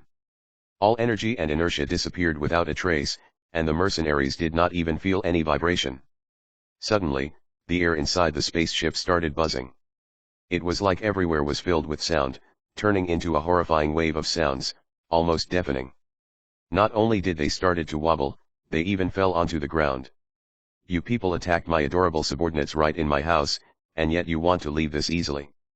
The mercenaries' spaceships flew backward from the same route like they had been grabbed by an invisible, enormous hand. All thrusters stopped working, and no matter how the driver tried to control the spaceship, it was all useless. The players were shocked. They did not know what exactly was happening. The Silvers were just as confused and shocked. Freedom was right before them, and the enemy's spaceships had already been shaken off. Why were they all controlled all of a sudden? The faces of the mercenaries had already changed long ago. "She's here," Serlini said with a very long face. Goa was filled with shock. "We only caused a small kerfuffle, how did it attract Floating Dragon Island's ruler's attention?" Maybe she was just too bored. Han Xiao was very speechless. Even he did not expect Floating Dragon Island's ruler to get involved personally in something so small. It was like two ants fighting on the side of the road. How bored could a person be to stop and get involved? The mission was almost completed, but an accident came out of nowhere. Furthermore, the cause of it was someone that he could not match up to at his current stage at all. He felt extremely unlucky. Han Xiao stared at Hurles with disappointment on his face. What the hell? I clearly brought along a main character type person. How could we be this unlucky? Has this main character expired? Is it too late for a refund? The struggle of the spaceships was useless. They were pulled back to the Floating Dragon Island's dock by the invisible force field. The doors were pulled open by the force field, too, and the mercenaries braced themselves and walked out. In front of such great power, there was certainly no point in resisting. Han Xiao did not have any good ideas for the time being. He could only improvise. The dock was gathered with people at this time, all extending their necks and enjoying the show, and that Floating Dragon Island ruler was hovering in midair. When the people on the ground looked up, their faces were all filled with admiration. This was the respect toward absolute power. The throne made of void dragon skeletons was hovering in midair, and a tall, curvaceous woman sat on the throne with crossed legs. One hand was placed casually on the throne handle, and the other was holding her chin, looking down on the people with the legendary boss sitting position. The smooth black long hair hung from the throne. It was at least 2 meters long. She was wearing a tulle-like black dress with a wide open neckline, but there was no gully, meaning that she had a flat chest. The crotch of the skirt was very high, exposing 2 snow-white long legs crossed over each other. The black dress and white legs made a very strong visual impact, giving out a seducing feel. Her body was enchanting and seductive, but her face could not be considered beautiful or stunning, although it was quite charming. Age had left no mark on her face, and her eyes were full of intelligence. The edges of both her eyes had symmetrical black marks. The marks were like black thorns. She was glancing through the people with curiosity. This woman had many names: Floating Dragon Island's ruler, Land Ripper, Absolute Power, and so on. She was the creator and ruler of Floating Dragon Island. Dragon Emperor Ames. Ames was a force field esper. The strength of her force field could even tear apart land to create Floating Dragon Island, so controlling a few small spaceships was a piece of cake. Chapter 371, Differential Treatment. Talented intelligent creatures could awaken super genes. Through various training, the cells would create special power. This was energy. The energy was like a running river. Cells and genes were like the stones under the river. As the river grew larger, after days and days of flowing, the genes would start to evolve, gradually becoming perfect. It was like compressing the million years evolution. Grade A was a benchmark, also called calamity grade. It was a high-level power in the galaxies, and supers fortunate enough to reach this grade were very uncommon. When the genes evolved to a certain level, it would meet an indestructible barrier ahead without exceptions. In other words, there were no road ahead anymore. In the exploration era before the galaxy calendar, the three large civilizations had still been fighting each other intensively. The world had thought that all types of power were different from each other. That was until Professor Stuart Ona of the Federation of Light invented the energy rank theory.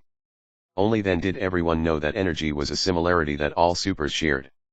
Then it was fused into a large system, forming today's grading standards. Back then, Grade A was seen as the finishing line of evolution, and no one broke through the barrier of Grade A. The war was a double-edged sword. Countless talented Grade A supers died, but at the same time, the war was also a catalyst. The potential of those who survived would be forced out to the maximum extent. Toward the ending stage of the war, there was finally one super that broke through Grade A. It was a completely different level, and it shocked the world. The civilizations never thought the strength of an individual could reach such a level that could match up to the strong armies of the three large civilizations. Although it was still small compared to the endlessly vast galactic battlefield, no matter how strong the group strength was, it was not as shocking as when an individual had this level of power. The existence of an individual beyond Grade A was intimidation on its own, and this was one of the many reasons that lead the three large civilizations to stop the war. When peace came, the existence of beyond Grade A individuals still had a very deep meaning, and their position was very high. Gradually, the grades above Grade A gained detailed divisions. One grade higher was Grade S, and there were even higher grades. However, people still called supers above Grade A beyond Grade A. It was a memorial in history and a respect for the strong. In the current galaxy calendar, there were only 4 known beyond Grade A supers in Shattered Star Ring, all with fame, glory, and countless titles. Ames was mostly known as Dragon Emperor, containing both the meaning of her throne made of void dragon skeletons and the creator of Floating Dragon Island, which was the most famous thing that she had done.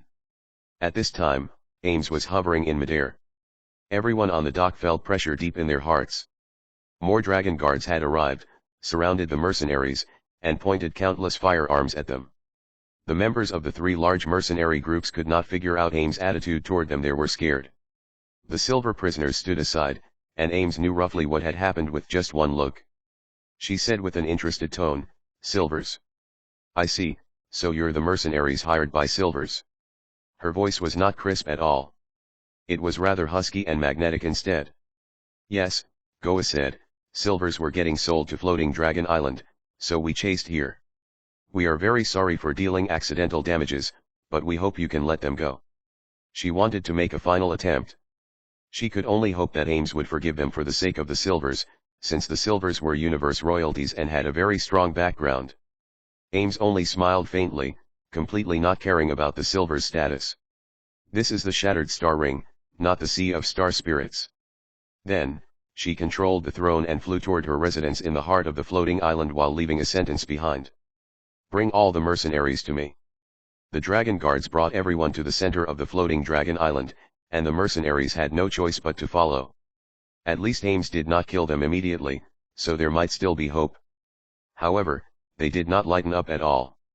Looking behind, the silver captives, which they had gone through so much hardship to rescue, were being brought by another group of guards toward the slave market. Horlade was in the team, too, and he had joy all over his face. The Silver's issue in Ames' eyes was just a small matter. She did not want to bother about it at all. It was just because she had heard the report of someone making trouble, only then did she decide to casually strike. The other issues were left for her subordinates to deal with, which benefited Horlade. Horlade had retrieved the Silvers finally, and regardless of whether Peggy was alive or dead, he did not even have to pay, making him the biggest winner. The mercenaries' rescue originally made him very anxious, but now, he only felt it was funny. These people spent so much effort, yet it had led to him getting the biggest profit. What a complete joke. Horlade felt very good. He sneered at the mercenaries and left with the Silvers. The people of the 3 mercenary groups were very upset and downcast. Porter was straightforward. He had been cursing all along the way in his native language. Nobody liked the feeling of everything going to waste. The team escorting them happened to be Theon's team. Theon pushed Han Xiao and sneered, "You people are done for. You dared to attack the dragon guards. Lord Ames will definitely use her great power and turn you people into powder." Having been pushed, Han Xiao turned around and glanced at Thean. "What you looking at? Keep walking," Thean yelled. Han Xiao was pushed again. The strength was like a weak breeze, not able to move him at all. Han Xiao shook his head and forgot about Thean. He pondered about the upcoming situation.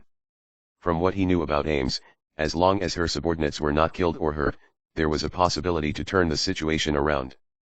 Although Ames was protective, willful, and her mood was very hard to guess, she could not be considered bloodthirsty.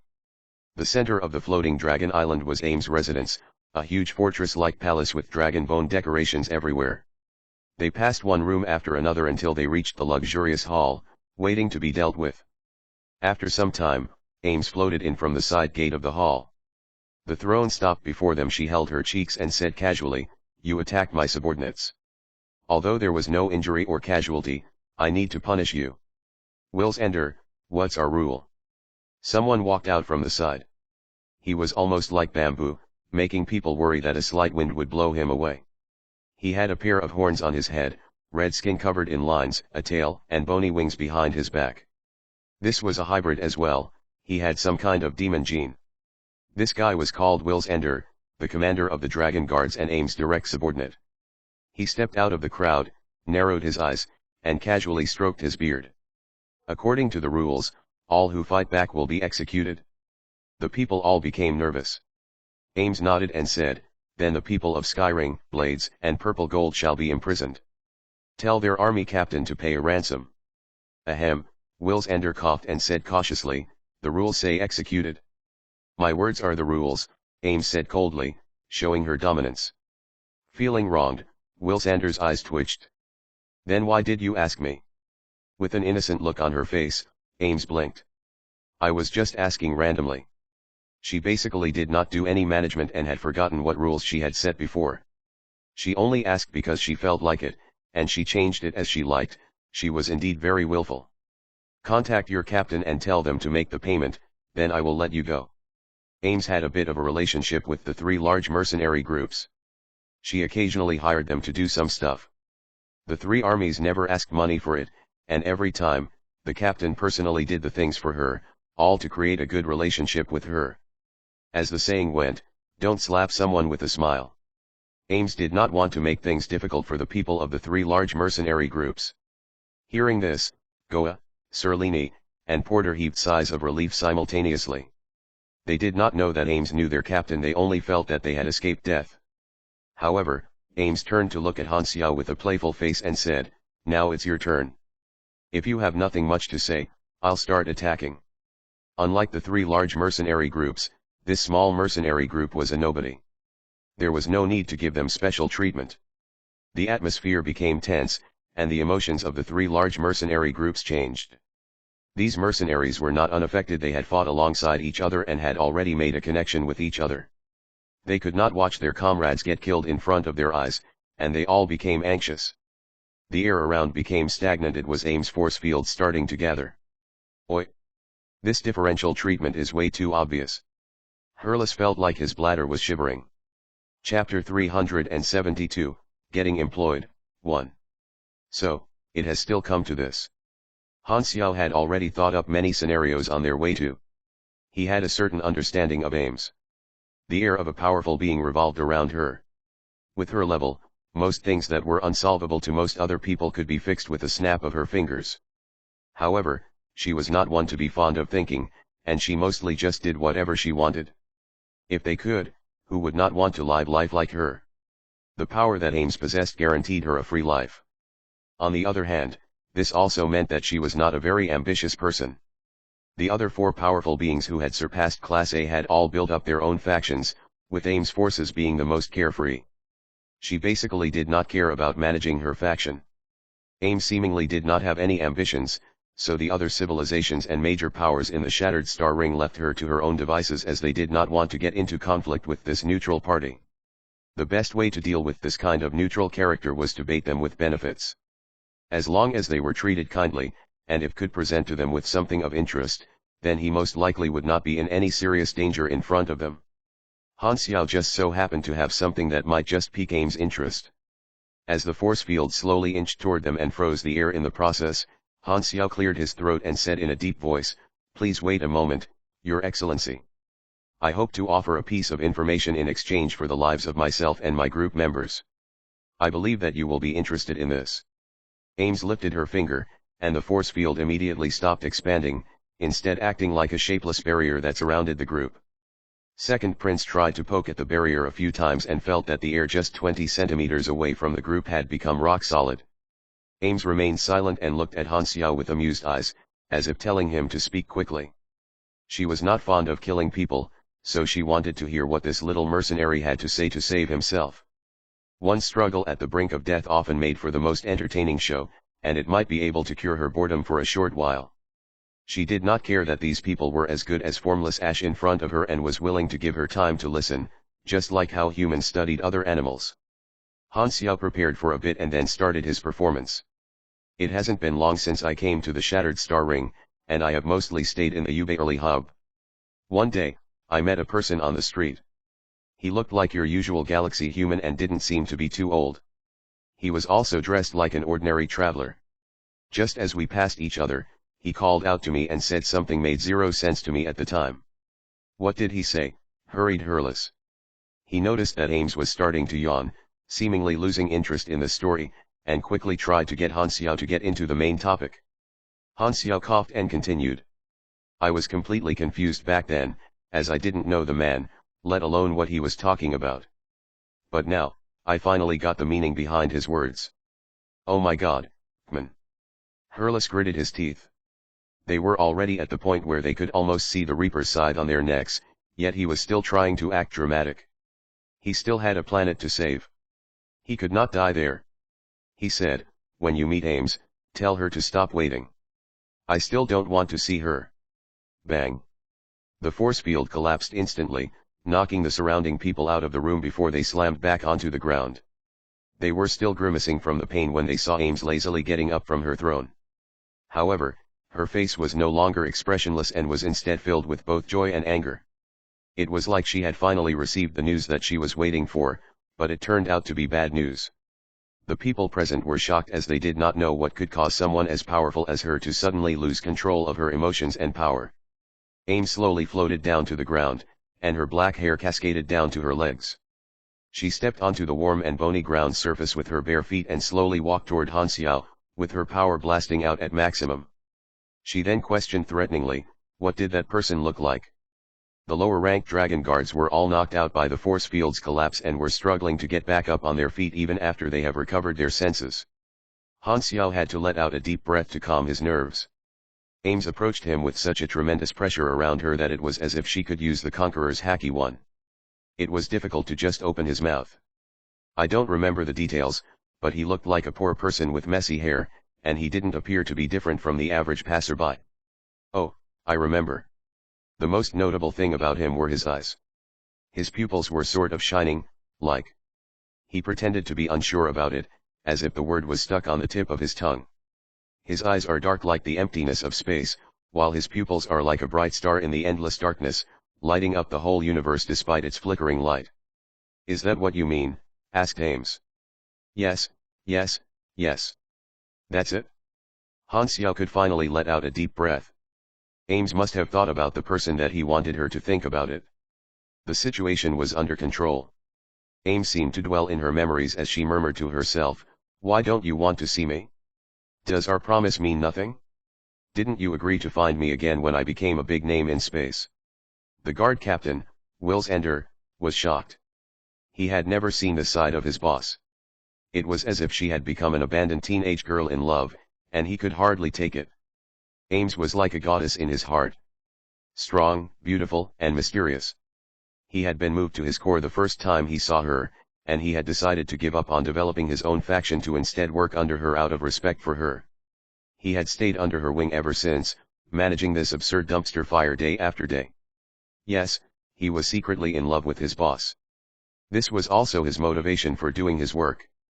At this moment, Wills Ender could not have been more jealous of those underlings who were blasted away by Ames' sudden outburst. If he had been knocked out like them, he would not have had to witness this shocking scene. Who is that man that she's speaking about? It can't be her lover. Wills Ender felt bitter in his heart, but he also felt a strong sense of curiosity toward this mysterious person. After Ames got back to her senses, she returned to her throne and stared at Han Xiao for a good while before saying slowly, "Since he has already chosen you to send the message, I will give you two options: disintegrate into dust or work for me." "I am more than willing to work under you," said Han Xiao. Becoming Ames's employee was much better than getting a game over on the spot. Ames' past was full of mystery, but Han Xiao knew her secret. A powerful character like Ames had been a focus of the players' attention in the past. The players were able to put together her story from various mission descriptions, and this information was then released onto the forums. Han Xiao basically knew more about her than she did herself, as he also knew about her future. With the advantage of information, Han Xiao had finally chosen this plan to save himself and the others. The mysterious person that he had spoken of was a special person to Ames, and he held an important position in her heart. However, this person had gone missing a long time ago, and Ames had been constantly trying to hire mercenaries to look for him. That person was someone with genuine foresight ability. Making himself the messenger for that person automatically made Ames think that Han Xiao was important to him, and his life would no longer be in any immediate danger. Ames had also never told anyone about this, so she would never suspect that Han Xiao somehow knew about her past and was using it to his advantage. In her eyes, it was far more probable that Han Xiao was simply a random small-time mercenary that person had predicted would go there and so was used as the messenger. Who knew that even someone as strong as Ames would not even suspect Han Xiao's words? Although the great mechanic Han did not like being a replacement, he would not let his pride get in the way of his survival. Whenever his strength was clearly not enough, he would not foolishly try to fight his opponent head-on. Even if he had once been someone who was worshipped by all, he would never let this restrict his actions. Han Xiao had only been able to escape from Germinal all those years ago because he was able to hold himself back. He had no problem of doing it again. But of course, Ames was much better than Germinal. At least she was maintaining a neutral position, so Han Xiao would not be forced to burn any bridges with anyone. However, she was a million times more powerful than the Germinal organization, and this meant that trying to escape from her clutches would be astronomically more difficult than getting out of the Germinal base. Even if Han Xiao tried all sorts of ways to make himself stronger, it would still undoubtedly be a long and arduous journey. This was not an optimal scenario for him, but even he could not go against the universal law of the strong ruling over the weak. Han Xiao sighed secretly. He was afraid that for a good part of his future, he would have to tightly wear the label of the Dragon Emperor's subordinate around his head. That label was to be both a protective charm and a new responsibility. You have made contact with a new faction. Floating Dragon Island, Cold, 0/300. Chapter 373, Getting Employed, 2. Ames seemed a bit lost and floated away after signaling for Will's Ender to deal with the rest of the matters. The mercenaries were shocked. Just what was happening? She was just about to kill everyone in the Black Star mercenary group a short while ago, yet now they had become her underlings. Were they really people in the same line of work? "How come I didn't know about anything you said?" Hurla said quietly. "You couldn't have been lying, could you?" "You don't know a lot more things," replied Han Xiao with a calm expression. "She is someone at the top of the food chain. Do you think it would be that easy to trick her?" "That makes sense." Hurlis took what Han Xiao said at face value. If Han Xiao could not even trick him, how could he trick the Dragon Emperor of the Shattered Star Ring? Just as the guards were about to take away the other people from the three big mercenary groups, Goa shuffled close to Han Xiao and said, "We're getting locked up, and you're the only one who can move around freely. Now that you've become Ames's underling, see if you can convince those people to let the silvers go. You're now the only one left who can complete the mission." Porter, Serlini, and the others also all threw glances at Han Xiao as they were getting dragged off, telling him to improvise. Those mercenaries had been rendered completely useless within an instant, and although they did not understand how Han Xiao suddenly became Ames's subordinate, he was now their only hope. "The silver's rescue's all on you now, buddy." Will's Ender walked over and led the others out of the hall to go to another giant building. "Don't worry. Since Ames has already recruited you, we're now colleagues. Ames treats all her subordinates decently, so you don't have to worry. I'm now taking you to go see the head butler. She will assign you with your duties," explained Will's Ender passionately. Han Xiao nodded. He was obviously familiar with the pros and cons of working under Ames. Most of her underlings were random fodder, and she only had 3 important subordinates.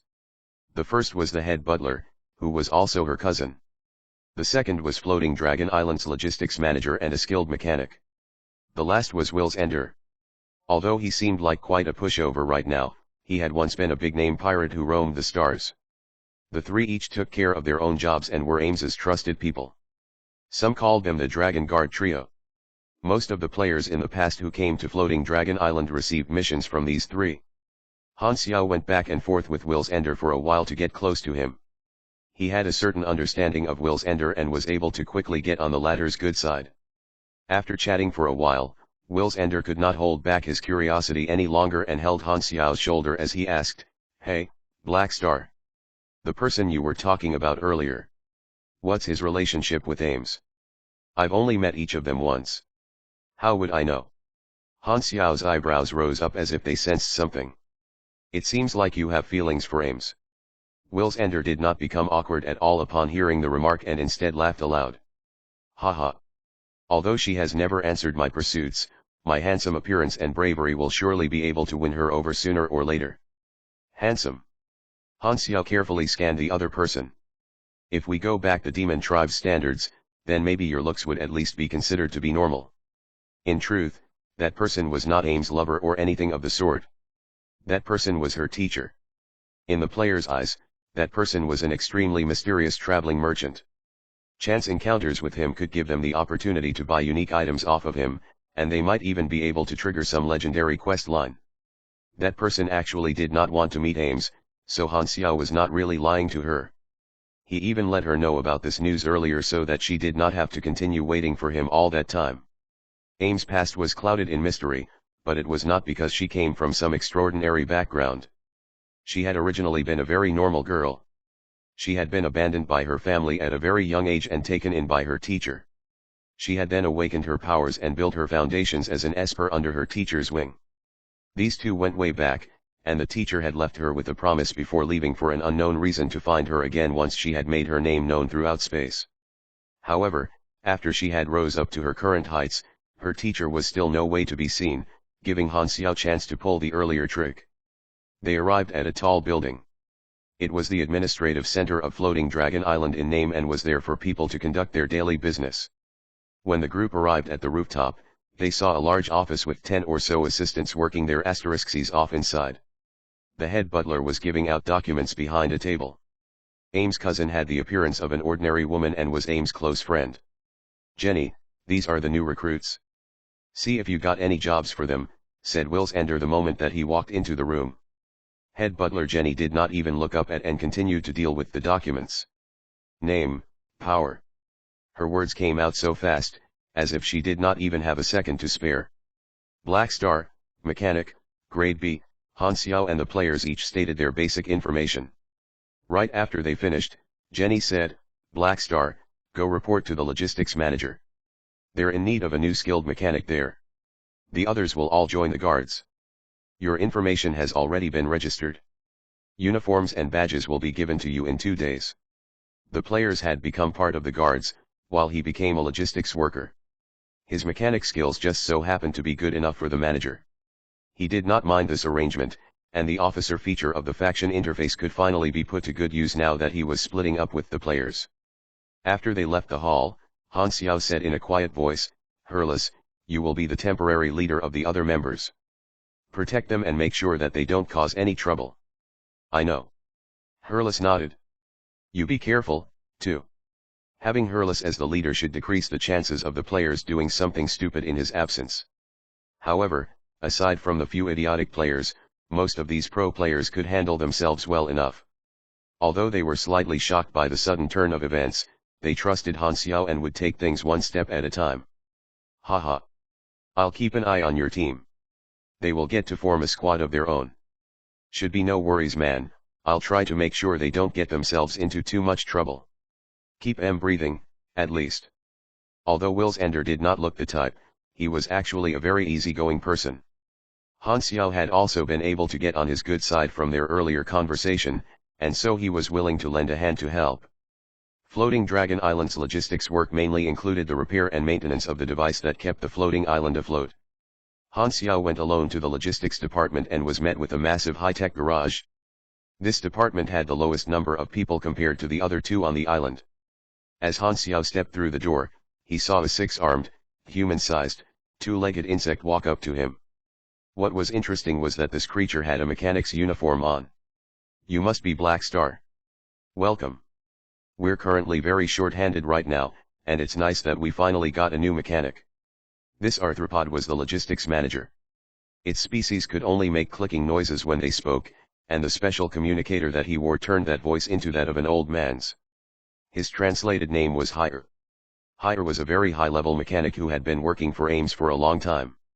Han Xiao had already met the three top dogs on the island within the short period of time since arriving on the island, and he could already tell how carefree Ames was with choosing her subordinates.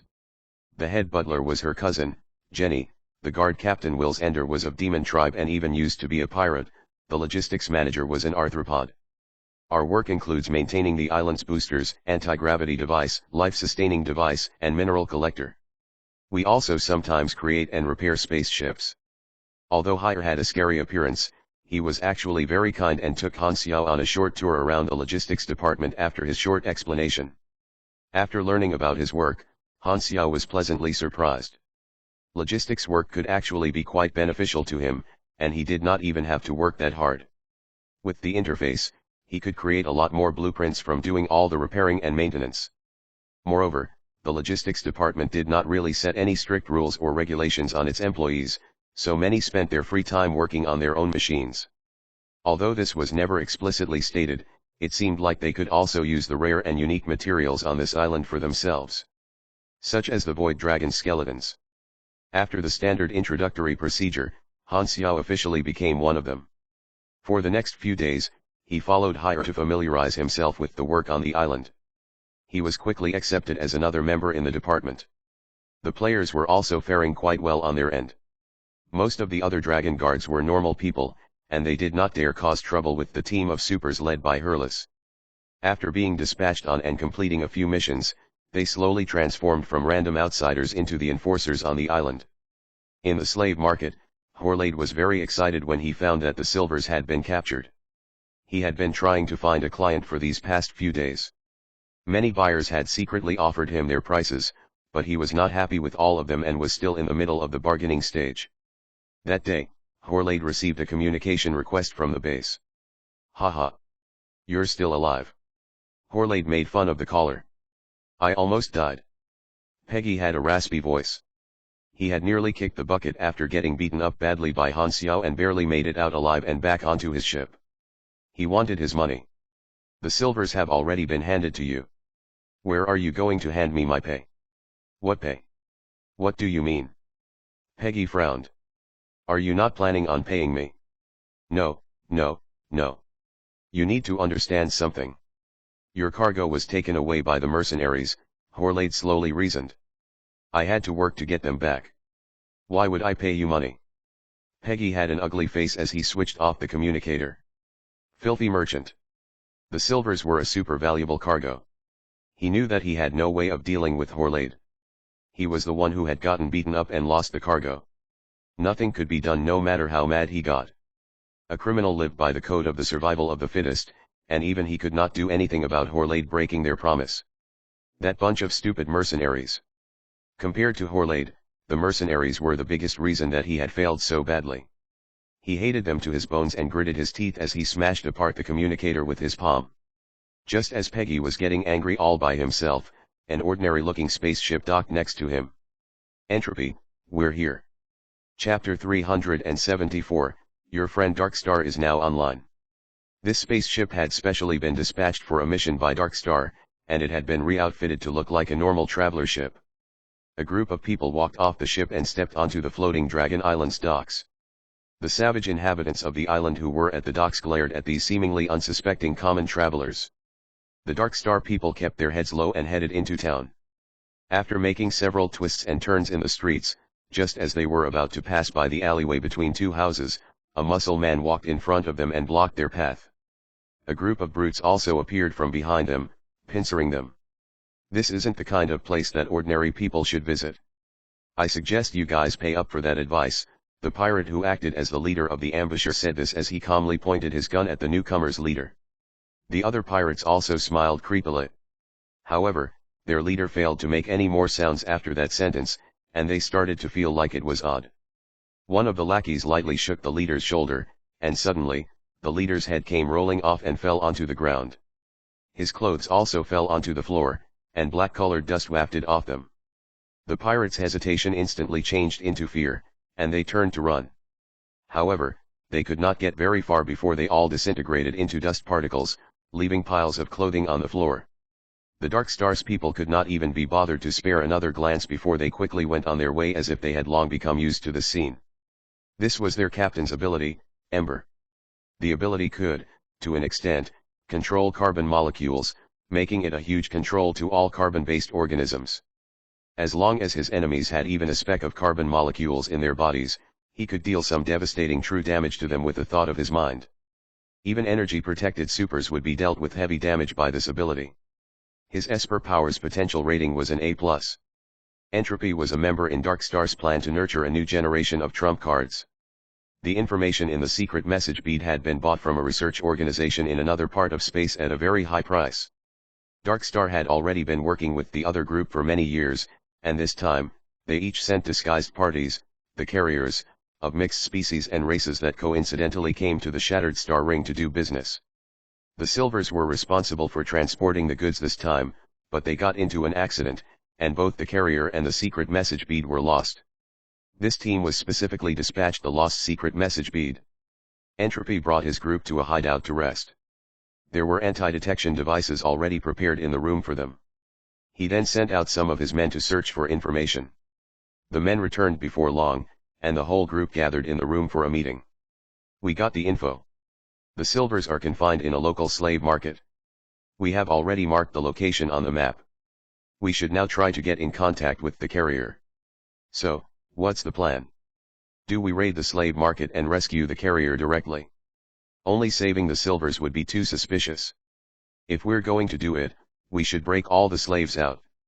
After everyone had finished discussing with each other, Entropy slowly opened his mouth and said lightly, "Let's not resort to force Jews yet.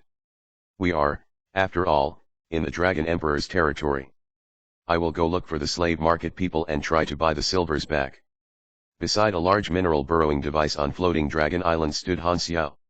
He was currently carrying out repairs for the device with a group of workers surrounding him as they watched him work. After screwing in the last nut, the device whirred back to life, and the workers were able to go right back into their work. Han Xiao turned and left while opening up the interface. The machinery on floating Dragon Island is all gigantic, and the level of technology used is also much more advanced. Although I still don't have enough knowledge to reverse engineer blueprints for them, I did manage to come up with the blueprint for the Dragon Guard's aircraft. He had been secretly learning the fighter aircraft's blueprint over the past few days of logistical work. Its name was Dragon Butterfly Aircraft. It was an anti-gravity hovercraft capable of atmospheric flight, and it was extremely fast and agile. Its size was average and allowed it to carry 6 to 10 passengers. This was a blueprint that Hire had developed himself, yet Han Xiao had been able to learn it without anyone knowing. The great mechanic Han had always been thinking about building a multi-passenger transport. With these new blueprints, he could finally overcome the technical difficulties that he had faced in the past, as well as greatly increase the capability of the transport that he had in mind. He constantly utilized the free time given to logistics workers to design the structure for his new transport.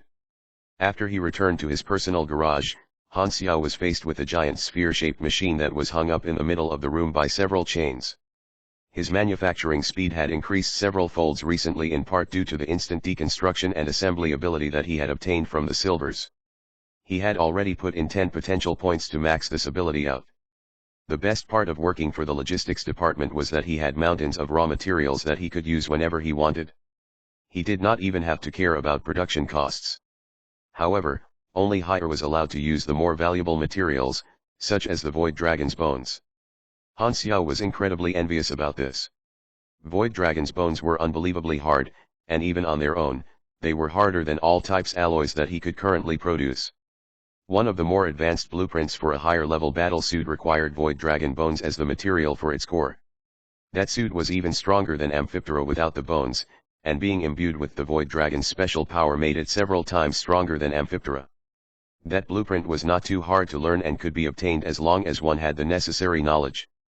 The hard part was gathering the materials required to build it. Floating Dragon Island was one of the only few places in the whole Shattered Star Ring that produced Void Dragon bones. If he could get his hands on enough of those bones, he could build himself new battle armor that would be upgraded from the snake label. Aside from the bones themselves, the liquid that could be extracted from the Void Dragon marrow was also extremely precious. However, Hire carefully watched over the stock of these materials. This was a clear show of the benefits that the Floating Dragon Island carried with it. Even without Ames managing the island's affairs seriously, it was still able to amass countless goodies. Now that I have finally blended into the crowd, it's about time that I went to find Horley to talk about the silver issue. I am also in a much better position now to make deals with the island's people. Han Xiao knew that he could not trust the people from the big three mercenary groups and could only rely on himself for this. Once again, Han Xiao visited the slave market. However, unlike usual, someone hurriedly called out his name just as he was about to stride in through the main gates. Black Star. Please wait. Thean rushed over while out of breath. Oh, it's you. Han Xiao gave him a glance from the side. Thean's face was currently badly beaten up, with bandages all around it, and he looked like he had gone through a botched surgery. His subordinates who followed behind him did not look any better. Thean coughed with a horrified look on his face. Could you please stop your subordinates from bullying us? What are you talking about? We're colleagues, man. To improve the capability of the Dragon Guards, I have tasked my group members with carefully organizing combat practices with you guys. How could you call us bullies? Han Xiao said with a meaningful tone. I did wrong. I really did wrong. I will apologize however you want. Thean sobbed in the open, and it was unthinkable how this was the same person who had been acting so high and mighty just several days ago.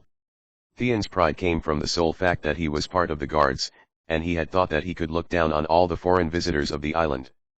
However, Han Xiao had suddenly become his colleague. He did not even know that misfortune could arrive so fast without notice. A few days ago, Han Xiao had been too lazy to teach this guy a lesson himself, so he had just thrown a few missions for the players. They were part of the guards anyway, and they were just about getting a kick out of beating him up. Even after Thean went to find the guard captain to complain about this matter, Will's Ender simply turned a blind eye to it and could not be bothered to step in. Thean could not stand being beaten up all the time like this anymore. However, he was not brave enough to just quit his job either.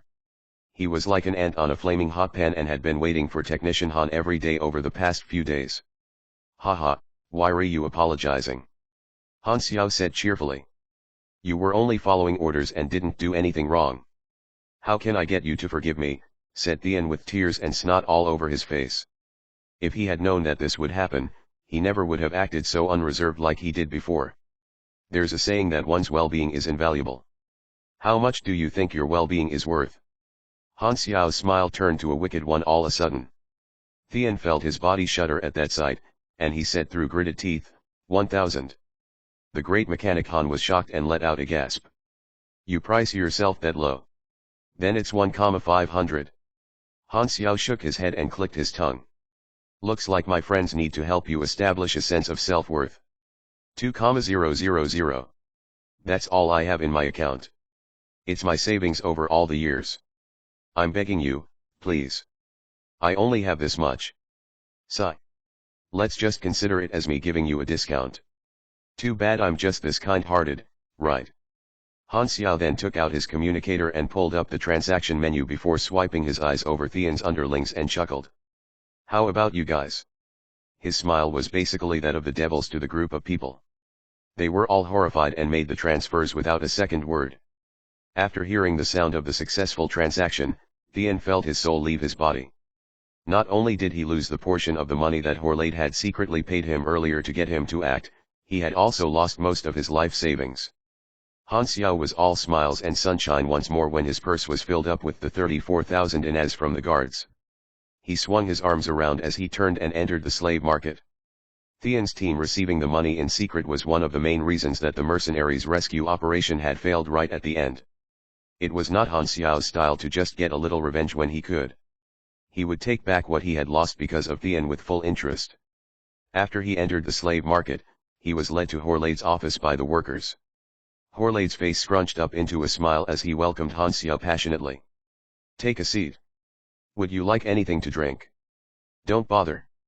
I will be going straight to the point here. I'm taking the silvers away." "Name your price." Han Xiao went into topic without any delay. Horlade knew that he was the mercenary from earlier, and he also knew that he had now become a colleague, hence the passionate tone. But Horlade was considered someone who worked under the head butler. Since violence would obviously not be a wise choice, he came this time to negotiate. Horlade put on a fake smile and said, "What happened earlier was a misunderstanding. I'm sorry for any inconvenience that it may have caused you. However, what's done is done. The silvers are now on the market. Things are also not easy for me. I hope that you can understand."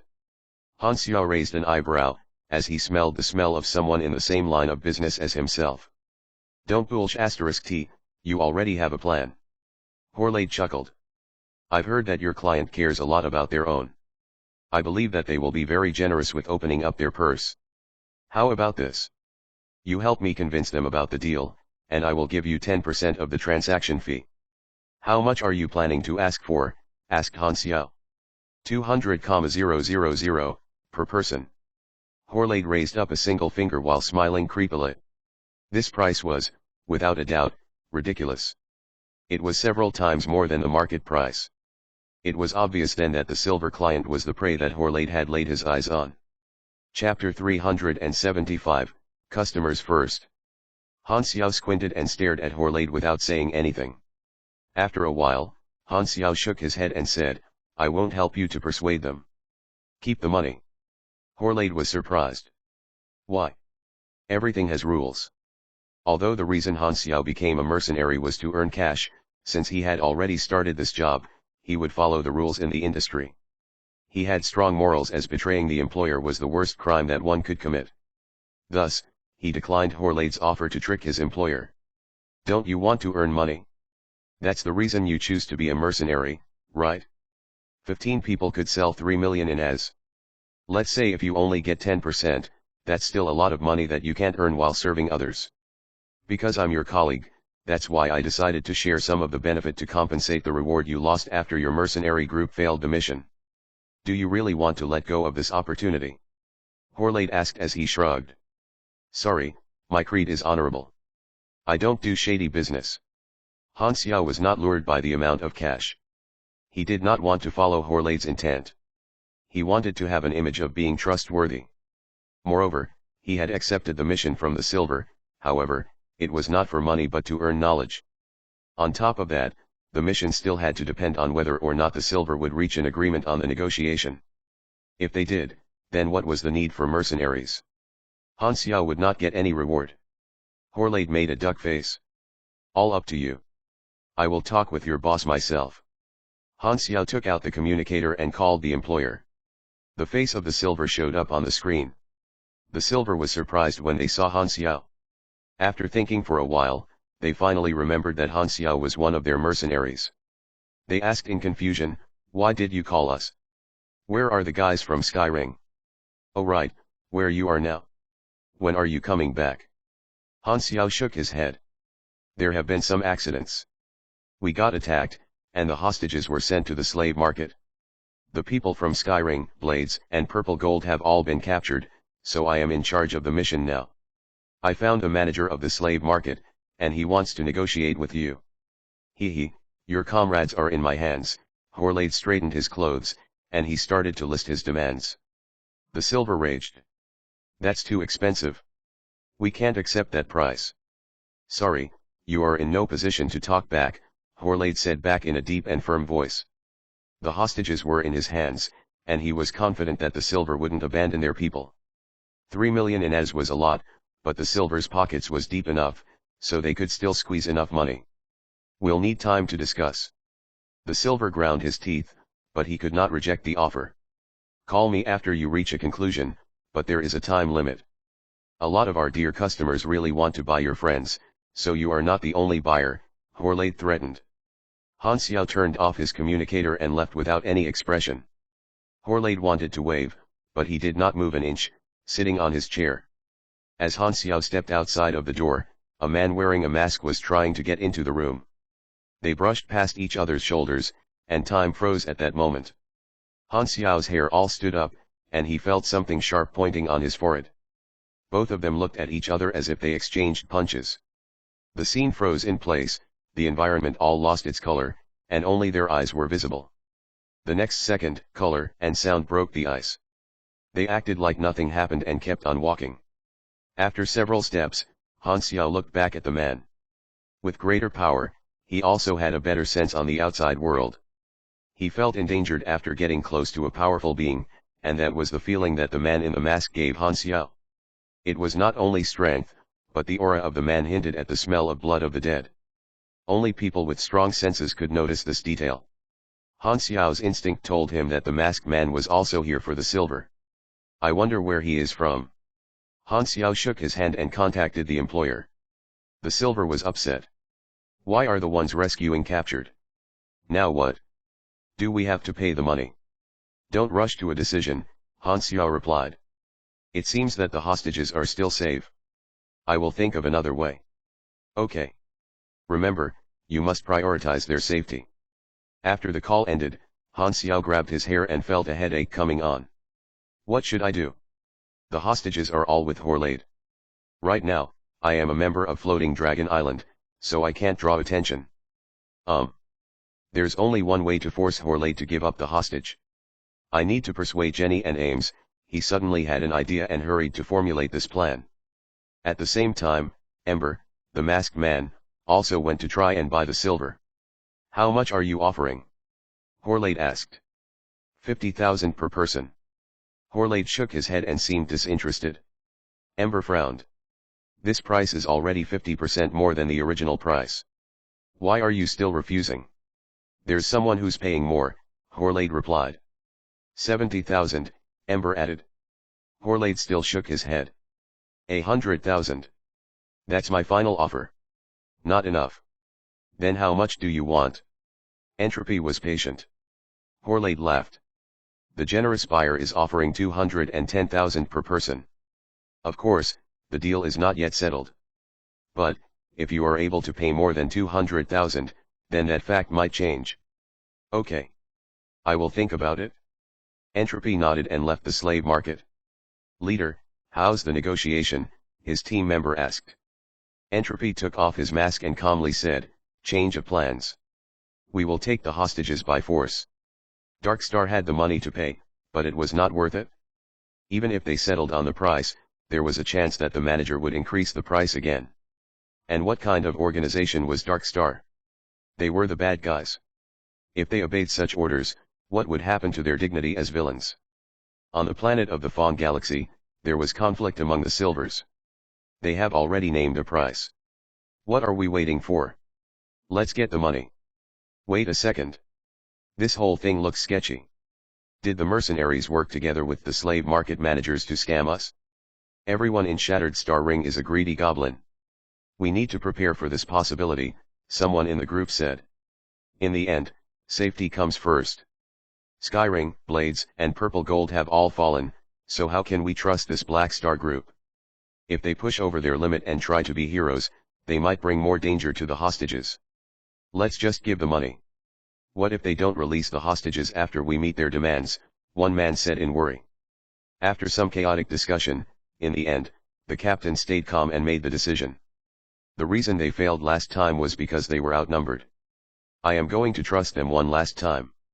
We will have the Black Star mercenary group try one more time, and if they can't do it, I believe they will give us an accurate reply. Giving the money is our last option.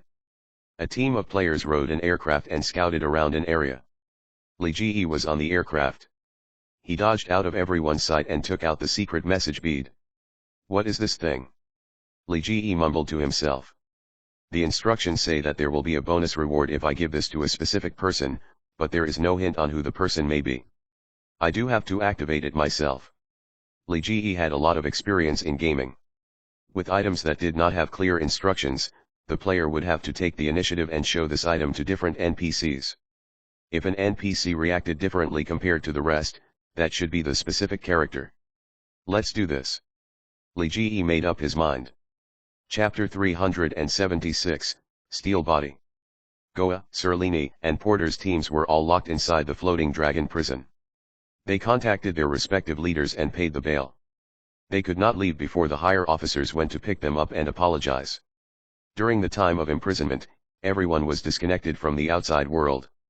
They were bored to death. The only topic that they could talk about was Han Xiao.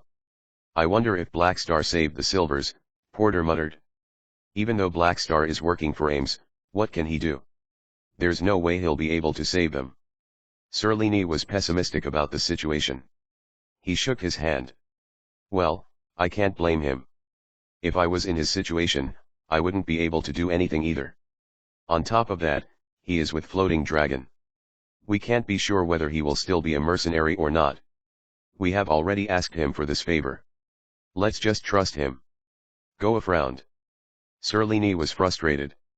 I want to believe that he can do it since he is our last hope, but is there anything that he can do? I don't know. Goa sighed. The mercenaries' morale was low. They tried to trust Han Xiao, but their brains told them that this mission had already failed. Are you looking for Ames? She's not here, left a few days ago. Jenny read the documents without looking up. Where is she heading? Han Xiao was surprised.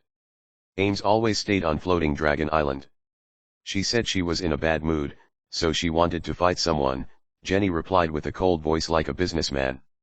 She adjusted the data storage glasses and said, she was unpleased with the message that you brought back. Han Xiao's eyes flicked. The only people that could match Ames were the three supers of the same grade in the Shattered Star Ring. He hoped that there would not be any crazy news a few days later. He planned to fudge Ames to release the silvers, so he had to wait for her return. Han Xiao did not want to revolt when Ames was not home since there was too much risk. There was also no need to do that as the Floating Dragon faction gave him quite some benefits.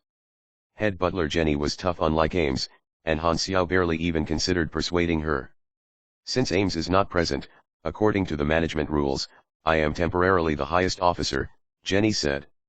We strengthened the defense of Will's Ender, and Higher is protecting the gravitational core. Everything is in order, so don't you dare make other plans, or else you will regret it. Han Xiao understood the hidden message of Jenny. He had only joined the faction for a few days, and although the other members did not reject him, Jenny still kept an eye on people from the Black Star mercenary group. It was her responsibility as the head butler to clean up Ames' mess. Jenny wanted to warn Han Xiao to not do something stupid. Han Xiao smiled and ignored Jenny's warning. He left the office, went back to the logistics office, and got his next job. Hire took half of the workers to camp around the energy core of the floating island. The rest of the workers were on standby in the headquarters while dealing with the daily maintenance tasks. Han Xiao was assigned to remain in the headquarters. After losing half of the workforce, the workload suddenly increased. Everyone was extremely busy, and the great mechanic Han had to spend his time fixing aircrafts and equipment without doing anything else. A few days later, in the slave market, Horlade made a call to Han Xiao and asked, "Has your employer decided to pay the price?"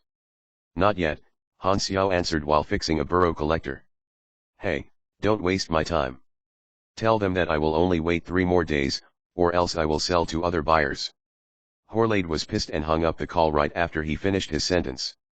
He took a sip from a hallucination drink and got high. If the silver is not playing, then the man in the mask is the next highest bidder. In his eyes, entropy was his plan B. No matter what happened, he would certainly end up with tons of cash. Thinking about the huge sum of money, Horlade smiled even wider, thrilled. He chugged the drink and hummed a delightful tune. At the same time, pairs of eyes were hidden in the shadows, staring at the slave market. That was the day Darkstar would attack. Entropy had made an infiltration plan to steal the hostage rather than have a straight-on battle. They did not know that Ames had left, so they were being cautious. Entropy's Esper potential was Class A+, but he was still developing, so he was currently in Class B+. Against Ames, who could one-shot him, even Entropy had to swallow his pride and be meticulous on his operation. Following the Darkstar team were the Galactic Pirates. When Entropy was undercover, he found a few new teammates. He made an empty promise that he would evenly split the profit while showing part of his plan, and that was enough to bait the pirates. The pirates could help them to cover Darkstar's real purpose. If they were exposed, the pirates could also draw attacks from them and create chaos. Have you cut the power? Entropy asked in the communicator. I just infiltrated the floating Dragon Island's main system. I'm planting the disruptive device now. I need 2 more minutes to temporarily cut off the electric supply to the district of the slave market. The surveillance system will be down, and the system won't detect anything. The whole thing will last for 17 minutes. It should be enough for your operation. Good. Entropy nodded. For this operation, Darkstar was equipped with high-tech equipment. They had split the team in 2, with one going after the electric supply and making it look like a technical problem. Although there would be some movements, it would not trigger the alarm. This created the opportunity for Entropy to do his job. As soon as the 2-minute mark hit, the entire lights in the district shut down, and the place was plunged into darkness. Then the whole street turned noisy, with people wondering what had happened. Entropy closed his eyes and used his Esper vision. He felt the carbon particles around him and the objects that he had hidden in the slave market. He flicked his fingers and released his Esper power. Inside the slave market, the stones on the corner of the wall cracked, and small metallic balls dropped out of the cracks. The balls then released a strong invisible sleeping gas, which filled the entire building. The gas only affected the nervous system, so it would not do any harm. Flop, flop. The workers of the slave market fell on the ground one after another. Horlade was shocked at the sudden power outage. Before he could get up, he had already passed out from inhaling the gas. Ember's Esper power could control carbon molecules to a certain degree. He could split and combine molecules to turn carbon into different states, such as from solid to gas. There were a lot of materials containing carbon, and with his current power, controlling a few rocks was a piece of cake. Under the cover of darkness, the team infiltrated the slave market. The room was pitch dark, but the carbon remains were lying around, which showed the structure of the room. Ember quickly found the underground prison and confirmed that their targets were there. Because of the power outage, all the locks in the slave market had deactivated. Ember and his team walked through the prison with ease as they opened the door. The prisoners all rushed out of the room with tears dripping down, as if they were being saved. Are you here to save us all? The Silver asked with surprise as they walked out, thinking that they were the mercenaries rescuing them. But they quickly found out that they had jumped out of the pen and into the fire. The members of Darkstar all wore their masks. Entropy said to the other thrilled pirates, as promised, I only want the silver. The other slaves are yours. This time, a group of brutes walked out of the crowd and said, it's not fair. The silvers are the most valuable. Who do you think you are? Entropy did not wait for them to finish. The expressions of the brutes turned sour and filled with pain. They opened their mouths, but no screams came out. Starting from the skin to the flesh, everything turned into ash, and their bodies collapsed in an instant. Anyone else want to talk? Entropy asked coldly. Everyone froze. They could not believe their eyes, so they quietly obeyed the order and gave up the thought of getting the silvers. Target acquired. Let's get out of here and do the interrogation in a safe house. The members of Darkstar quickly left the scene. A few minutes earlier, when the power was cut, the logistics office received a report. The system gave the task of repairing the problem to Han Xiao. Emergency mission. Han Xiao was repairing a burrow nearby. He dropped everything and headed to the slave market district. Seeing that there were no lights nearby, Han Xiao turned on his detection radar. He suddenly stopped as he could not detect anything in the slave market. It was evident that there were disturbance frequencies in the area. Something's fishy. Han Xiao's face turned serious as he realized that something bad was happening. He activated his jetpack and rushed toward the slave market. As soon as he reached there, he smelled the dense sleeping gas. You inhaled strong anesthetic gas. Calculating the effect. Your endurance is over 100 points. You are immune to hypnosis. Your endurance is over 150. You are immune to drowsiness. The place was dead quiet. He activated his night vision and saw the workers lying around. What is happening here? Did someone rob this place? Who has the guts to do this? Han Xiao raised his suspicion. At this time, sounds of footsteps came from the stars. Entropy brought the silvers up the stairs, and he saw Han Xiao standing at the doorway. They found us. On the other hand, Han Xiao was even more shocked upon seeing someone rescuing the silvers. Who the fuck took over my job? Did our employer find another group of mercenaries? Are we on the same side? Han Xiao could not determine the identity of the other man. Before he could say anything, entropy tried to control the carbon molecules in Han Xiao's body and turn him into dust. The Esper power went directly through the armor and acted on Han Xiao's body. You received entropy's carbon atom deconstruction attack. You received 1146 true damage. You received entropy's carbon atom deconstruction attack. You received 988 true damage. Your ability Steel Body activated. All true damage is nullified. Through the interface, Han Xiao saw the -0 damage that filled his screen. Nothing happened. Entropy's expression froze behind the mask. He could feel the carbon molecules in Han Xiao's body, but he could not move them like those of other people. He suddenly felt the molecules in Han Xiao's body tighten and become as hard as stone. Looks like he's an enemy. Han Xiao focused, and the armor covered his body. He entered battle mode and used Wrath of Garrett without hesitation. Chapter 377, Seize the Opportunity. The burning light beam burst like a golden spear breaking through the darkness, hitting Entropy's face. Boom. Flames exploded. Before the light had vanished, a shadow rushed out swiftly. Han Xiao's reaction was exceptionally fast. The handle of the scythe popped out from his gauntlet and slipped into his hand, expanding into a large black scythe with one swing. The scythe and the shadow clashed. Clank. The sound of metal colliding. A crystal clear hand grabbed the scythe, and the two of them competed in strength. Han Xiao glanced at the hand. The skin of entropy became like a diamond, and the blade could not slice through.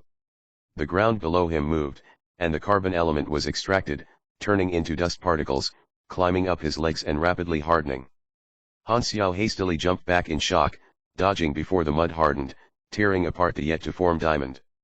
Carbon elemental control. Troublesome power.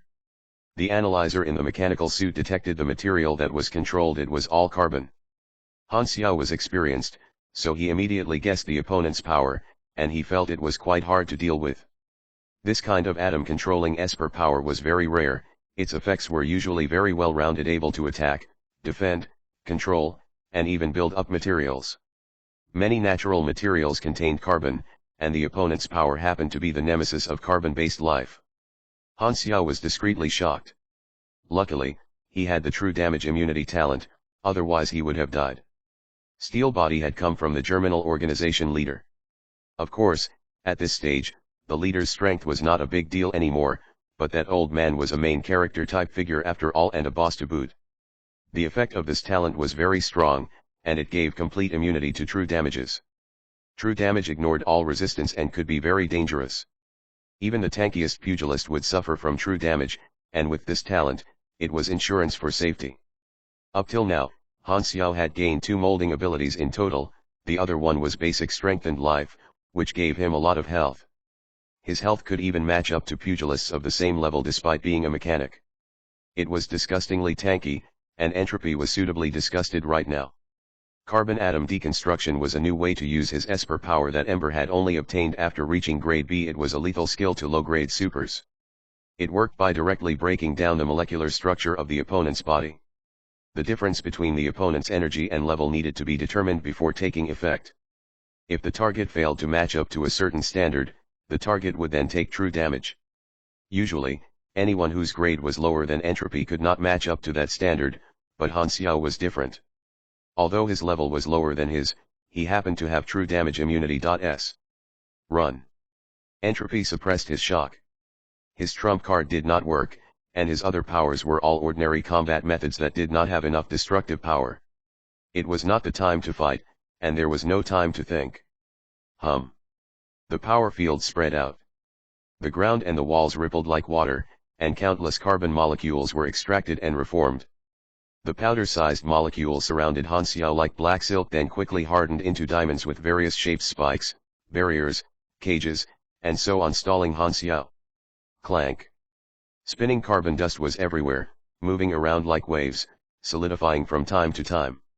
The arbitrary shifts of material form were magnificent. Han Xiao bared his teeth. The dust ribbon was dense, hard to predict, very swift, and kept attacking, so it really tested his reaction speed. Amphiptera quickly planned the dodging route, allowing Han Xiao to maneuver around and dodge, barely avoiding the attacks one after another. The movement was very difficult to do. He was like an epileptic patient doing a street dance. But it was very effective as well. Despite looking like he only barely made every dodge, he was very steady. As Han Xiao was stalled, Entropy took the silvers and escaped out the doors. Han Xiao, of course, could not let the silvers be just taken away like this. Just as he was about to give chase, the mechanical suit suddenly activated a warning, notifying him that there was a high-energy reaction behind his back. He slid and dodged. Boom. All kinds of attacks hit where he originally stood, creating a large crater. Han Xiao looked back to see those pirates that had taken slaves for themselves firing at him. Dozens of supers surrounded him with murderous intent. Quickly, kill the witness. He's alone, let's attack together. Han Xiao was surrounded and could not withdraw. Entropy and the others vanished from his sight. He frowned and had no choice but to deal with those brutes. He was alone, so the opponent used their advantage of outnumbering him. He could not defeat them quickly. Han Xiao decided to use the communicator in his mechanical suit to call for help. After fighting for a while, these galactic pirates realized that they could not defeat Han Xiao at all, and Han Xiao even defeated quite a number of them. Quickly, they started to get anxious. This guy is quite strong. Don't waste time anymore, we have to go. No, he saw our identity. If he reports it to the guards, we will be immediately exposed. These brutes had disagreements. Half of them wanted to retreat, but just as they were about to leave, the roof of the slave market was suddenly blasted away. Everyone was shocked. They looked up in surprise, and a few dragon butterfly aircrafts were circling in the air, shining their searchlight down. There were more aircrafts heading here from afar. These guards were all players that Han Xiao had called. Taking advantage of their job, they arrived at the scene to back up very quickly. Hurlus waved behind the high concentration glass. All the brutes were startled. It was like a thief getting caught by the police during the act. Han Xiao withdrew and backed off, leaving the area covered by the attacks as the tip of his mouth raised. Want to gangbang me? I have backup, too. All the aircrafts fired lasers at the brutes. Boom boom boom. Golden lasers poured down like a thunderstorm, and the pirates fell in swathes. They were terrified. It's dragon guards. Run. Split up. They were panicking and could no longer afford to care about Han Xiao. They scattered and fled, and the aircraft split up to chase them. Han Xiao did not chase after them immediately. The dragon guards were up in the air and could chase more efficiently. He did not want to act on the ground, so he was waiting for his bat wings to arrive. Ember escaped first and was already long out of his sight, but Han Xiao had not only watched him escape, he had secretly left a mark on him. Hurlus, a group of mysterious people had snatched the silvers away. I've marked them on the radar, and the intel has been sent to you. Don't let them get away. Han Xiao drew a glowing route on the map and sent it to Hurlus. They have a super, grade B as well, who can control carbon molecules. Be careful, maintain the shield. Don't get into combat with him before I arrive. Okay, I see them, following now, Hurlus replied. At this time, Wills Ender sent a communication and asked in a very low voice, what happened? Han Xiao described what happened, emphasizing heavily on the fact that the enemy attacked Floating Dragon Island's property with malicious intentions and that he was the star that stopped the enemies. Look at how arrogant these people are, completely disrespecting you, guard captain. If you don't go ahead and thrash them, aren't you ashamed? He was worried that Wills Ender might not have heard the key point and repeated this part 3 times. Okay, alright, I got it. Wills Ender hung up the communication hastily, fearing that Han Xiao might repeat it a 4th time. However, Han Xiao had already achieved his goal. This phrase cycled in Wills Ender's head, and he could not forget it even if he wanted to. The more he thought about it, the angrier he got. Exactly, who doesn't know that us dragon guards control the entire city? Yet, these people dared to violate the rules. They're completely disrespecting the guards. Are they challenging me? Today, these people dared to rob the slaves. Tomorrow, they will dare to bomb the island. Unacceptable. If I don't thrash you people, what kind of guard captain will I be? Wills Ender thought for a while and turned furious. He ordered the guards directly under him to move out. Ames happened to be out, so the guards were on standby all the time. They were at the highest alert level and were very efficient. Aircraft soared through the sky one after another. The residents and outsiders on the ground all looked up surprised. They had never seen all the guards striking at the same time. What happened? Han Xiao looked at the mess around him and saw the unconscious Horlade. His mood immediately improved. You deserve it for wanting to trick me of my money. He wondered, when Horlade woke up and saw all his slaves gone and his home destroyed, what expression would he have? Thinking of the face that Horlade had back then when he got the silvers, Han Xiao felt warm inside. He looked at the interface. There was a new message. It said that he had caught the criminals in the act, provided the intel, and stopped the enemies. His relationship points with the floating dragon island had increased by 400, rising from cold to neutral. Han Xiao suddenly thought of something. Making use of the time during the wait, he walked down to the underground prison cell, came to the secret door's location, bursting through the wall with violence, exposing Aroshia's cell. Those brutes had not discovered the secret door, so Aroshia was still locked inside. Entropy had actually noticed the secret door, but his target was just the silvers, so he did not bother to tell the others about it. Han Xiao tore the cell door open and reached out his hand toward Aroshia. He still remembered that he had the visitor from afar mission, which required him to bring Aroshia away for 6 days. Back then, he did not buy her because Horlade asked for money, so now was the chance. If he did not seize the opportunity like he always did, he would regret it. He was not going to leave anything for Horlade. Aroshia looked up and stared at Han Xiao's hand. Confusion appeared on her face, and she did not move. Right, she doesn't have memories and curiosity. Han Xiao thought of Horlade's introduction. He decided to simply go forward and opened her cuffs and collar. Then, he grabbed Aroshia's hand and walked outside. As expected, Aroshia did not resist. She let Han Xiao pull her away with a calm face, like a boat floating along with the waves. She stared at Han Xiao's face the whole time. Although she acted like a puppet, her eyes were very bright at this time, like she was in deep thought. Chapter 378, Confidentiality Failure, Dark Star Exposed. Who? The bottom of the equipment box shot out a blue flame and flew over from afar. The parts assembled automatically, and Amphiptera turned into flight mode. Report position. Han Xiao quickly geared up, grabbed Aroshia, and flew into the sky. He did not worry about Aroshia being hurt during the high-speed flight at all. She had extraordinary power inside her body. Even if she did not know how to use it, the resistance that she had still protected her. Hurla sent the coordinates, and the tactical screen displayed a three-dimensional map, marked with Hurla's aircraft. The spinning speed of the turbos on Han Xiao's wings soared, shooting out a jet plume, turning from stationary to high-speed flight in an instant. No buffering was needed. The mechanical suit could eliminate most of the load, and Han Xiao could endure the rest. Aroshia was held in front of his chest. Her hair was dancing, and her eyes were closed, but she was not hurt. After Han Xiao derived the Dragon Butterfly aircraft, he had made improvements to his bat wings, adding anti-gravity thrusting technology, substantially increasing their speed. During the flight, Han Xiao contemplated the opponent's identity. Entropy's carbon element control made him think of a theoretically existing remarkably strong Esper power particle control. It surpassed the limit of a single element control, almost almighty, able to form and deconstruct any matter. If the energy was strong enough, it could theoretically control the deconstruction and reconstruction of planets, form lives, or even change the particle construction and create antimatter.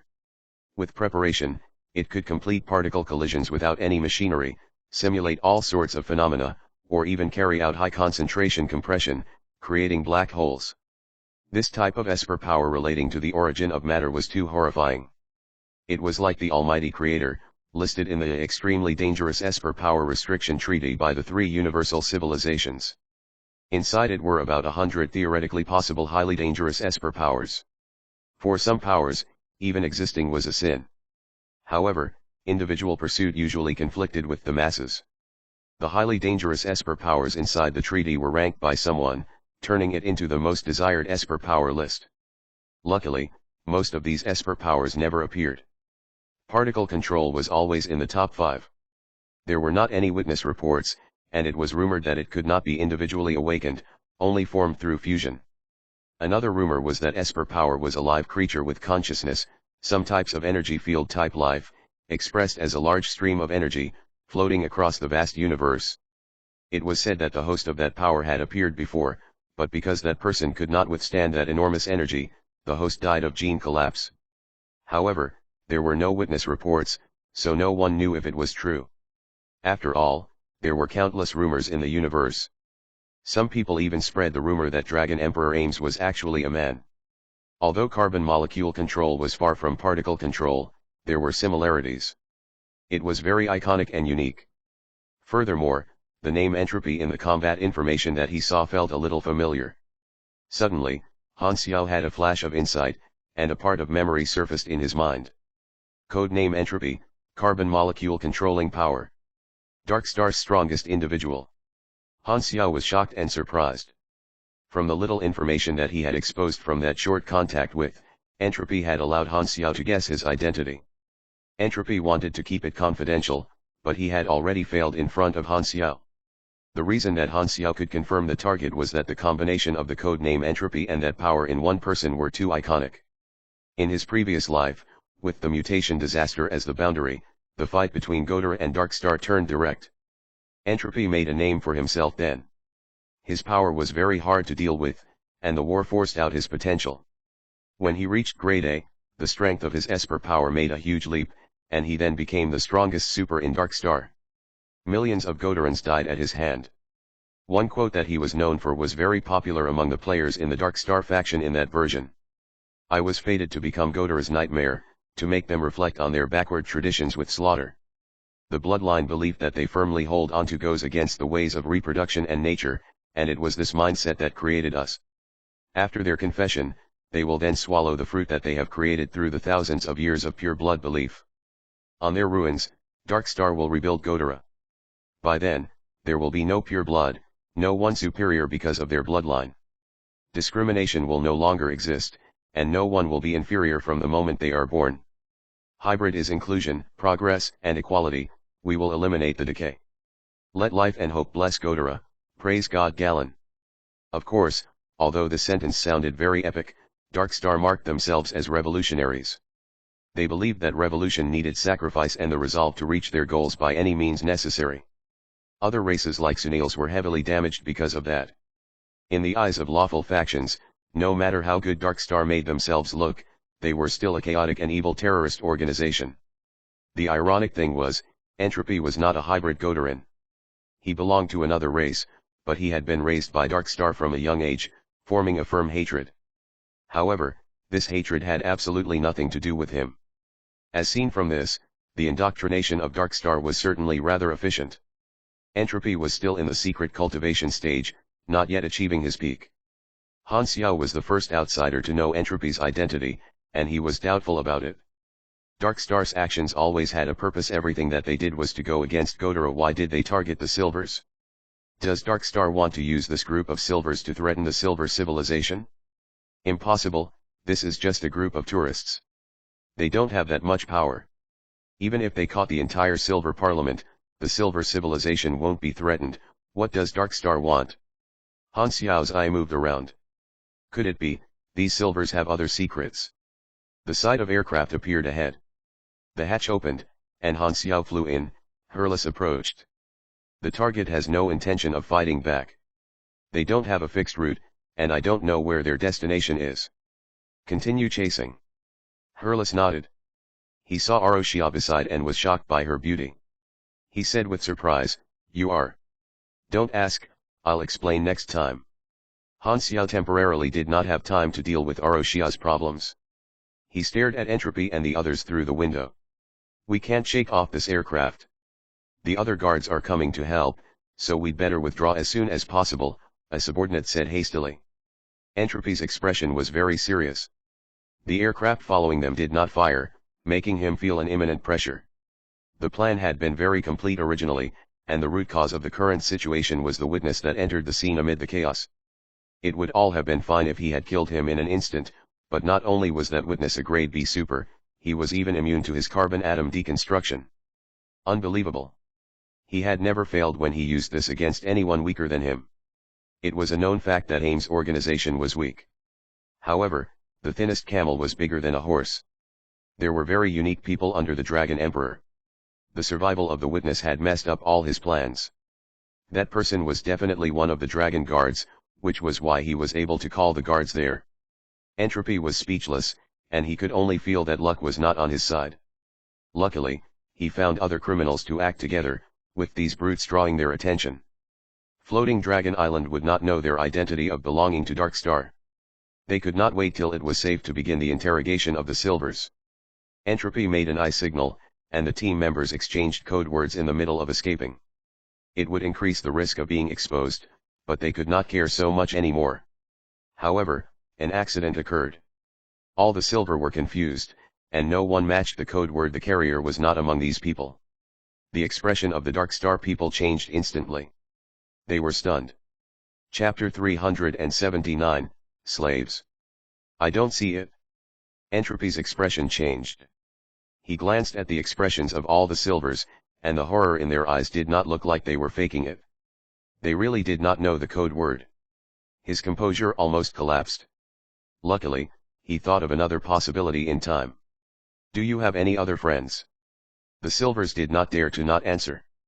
One of them said while trembling, that there were originally 17 of us, but 2 people were thrown into the universe during the trip here. They are already dead. The carrier died and was thrown into the universe? The Dark Star people were stunned, not knowing what to do. The carrier's dried corpse could have floated anywhere by then. There was no way they could find it. Entropy was stunned as well, but suddenly, he thought of something. The slave traders definitely would have searched through the carrier's clothes. If the carrier did not hide the secret message bead properly, the slave traders might have taken it. There was still a chance. However, this would mean that they had rescued the Silvers for nothing, and they were targeted by Floating Dragon Island. Entropy's face froze. He felt miserable.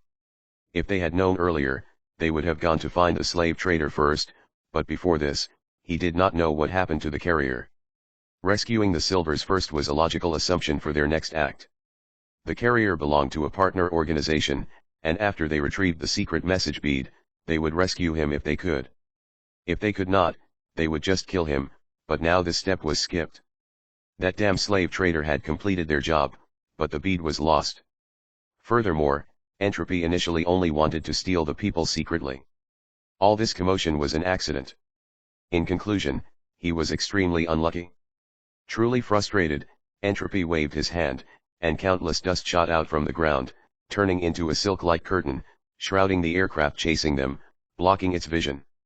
This layer of dense black dust was made of graphite, so the image from the detection device immediately became twisted and blurry. The aircraft was blinded, and it hurriedly slowed down. I'll chase, Hurless, but don't follow me. He can kill you easily. Han Xiao stopped Hurless from jumping out of the ship. He did not want this cotter that he had spent so much effort obtaining to be killed, so he flew out alone. Breaking through the graphite barrier, Han Xiao focused and looked over. Then suddenly, he was a little stunned. Entropy and his people had fled with their powers and vanished without a trace, only leaving the Silvers behind, who were hugging each other while shivering. They were meaningless to Entropy now, so they had been abandoned. Not only did that make it easier for them to escape, it would also calm the Dragon Guards down.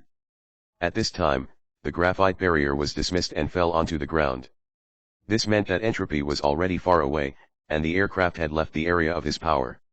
He ran so fast. Hurless was surprised. As he was about to make the order of continuing the chase, Han Xiao suddenly raised his hand, stopped him, and said, "Don't chase anymore. No point." "What? Is it okay to let them escape? Just say we can't catch them." Han Xiao's eyes sparkled. "Didn't you guys notice? These brutes have really helped us." They were stunned before looking over at where Han Xiao was pointing at to see the Silvers on the ground. Then, they realized, and surprise appeared on their faces. "That's right. Our hiring mission is to rescue the Silvers." After so many things, the Silvers had finally been rescued in a strange way. Furthermore, they were in Han Xiao's hands. Han Xiao was not going to let go of this opportunity. The difficult part of rescuing the Silvers was Horlade, and this part had been solved just like that. He almost wanted to thank Dark Star. Han Xiao's words were even more useful than the guard captain Will's ender. They all listened to him and stopped the chase. Very soon, the other players came in aircrafts, protecting the silvers again. Wilsander requested for communication. The other brutes are all captured. The people you're chasing are the only ones left. How's it going? Han Xiao shook his head. They escaped. There was a very strong super. Why are you guys the only ones with a problem? If this gets out, these outsiders will doubt the authority of us dragon guards. More and more people will challenge us, threatening the security of floating Dragon Island, destroying the peace of the residents. The long balance will be broken, and the world will turn into chaos. I don't even dare imagine it. When Lord Ames returns, my position in her heart will collapse. Wilsander complained non-stop. Han Xiao's mouth twitched. Don't you have any idea? Your impression in Ames' heart was collapsed from the start. He did not have the heart to break Wilsander's fantasy, they would not be playmates if he did. Actually, creatures at their grade were the same as parameciums in Ames' eyes, and her subordinates were just domesticated parameciums. Han Xiao cut off Wilsander's complaints and said, Don't worry, I know who they are. At this time, a new idea surfaced in his mind. The reason that Entropy did not have fears was because they kept things confidential. However, he did not know that his identity had been revealed by Han Xiao, and when his identity was exposed, he would definitely be very confused. Not knowing where he exposed any information, he would never be able to guess what was unique about Han Xiao. Since he was the only one that knew about this intel, he could take advantage of it, revealing Darkstar's identity to Floating Dragon Island. Coincidentally, Ames had not been in a good mood recently. If someone beyond grade A targeted Darkstar, even Han Xiao would pity them. Darkstar doesn't want to cause trouble? No problem, I will help him cause tons of trouble. I'm a man who wore the red scarf before after all. Helping people is something I should do. Because of mutation disaster, Darkstar would definitely be his enemy, so he was very happy about this plan. Furthermore, Han Xiao made a new discovery. Even Entropy was sent out. These silvers definitely have a big secret, and Darkstar is trying to do something huge. He asked the still horrified silvers, and after that, he caught a few key points.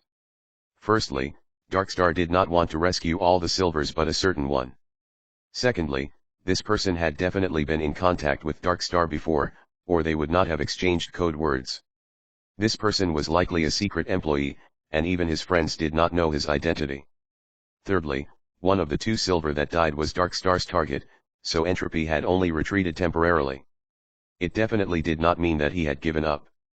Fourthly, this was probably not the first time that a similar operation had been carried out. By connecting these points, Han Xiao smelled a conspiracy.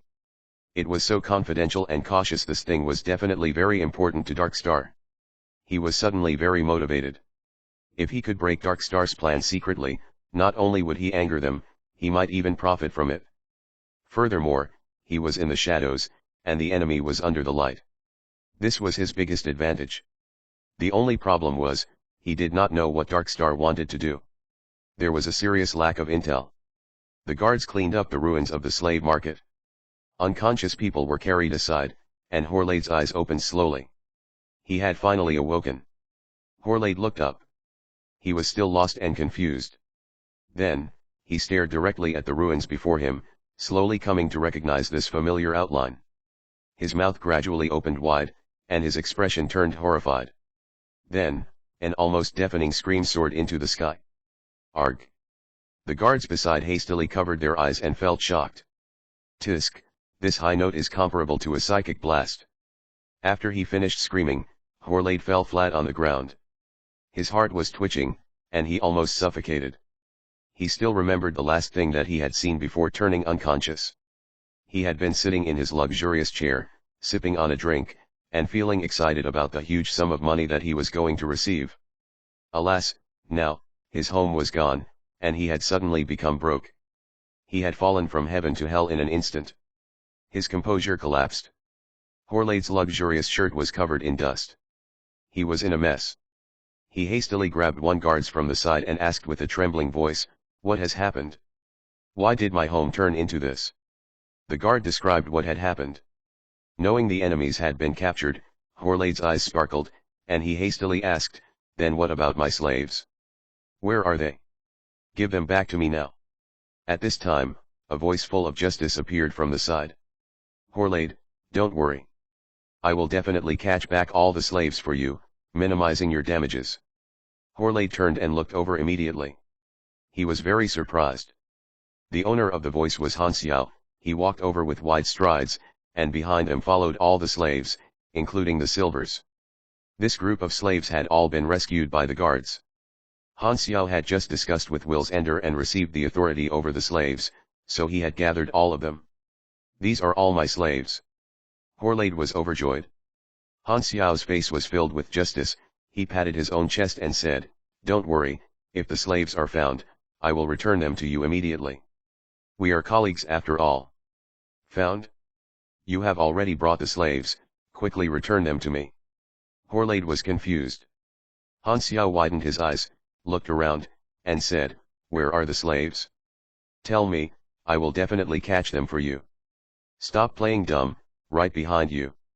Horlaid was agitated. "Behind me?" Han Xiao looked back with confused, then shook his head, and said, "Only those wearing cuffs and collars are slaves. I only see a group of free people. Where are the slaves you're talking about?" Now Horlaid understood Han Xiao's intention.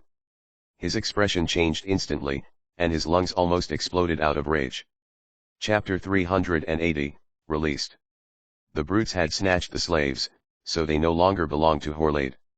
Then, the slaves had been rescued by Floating Dragon. Han Xiao had unlocked all of the slaves' shackles, so no one could prove that they had once been slaves, and no one could object if he said that they were free people. Horlaid could not defend himself. When slaves were lost, they could only be caught back, but he did not have the authority. The only way was to bribe and request the guards to do it. However, Guard Captain Will's Ender was standing right by the side at this time, with no intention of intervention, clearly in favor of Han Xiao's position. With approval from the guard captain, who would dare act? Horlaid saw Theon among the guards. Theon trembled and hurriedly retreated to the back of the crowd. Seeing this, Horlaid knew that he could not rely on Theon. This guy was completely fearful of Black Star's people. Looking at Han Xiao's calm expression, Horlaid was furious, but for the slaves, he could only endure that anger.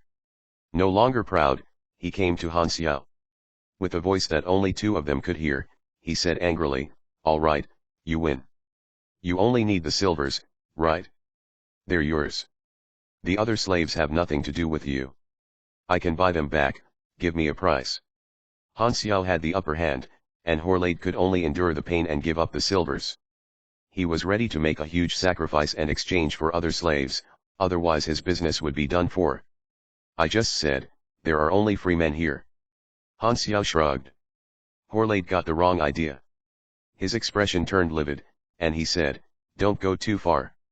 You want all the slaves, but the head butler won't let you get away with it. Take it all.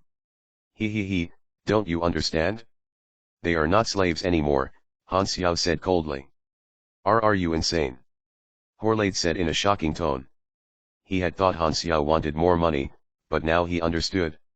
Han Xiao was planning to let all the slaves go, really giving them freedom. It was too wasteful. He found it difficult to understand.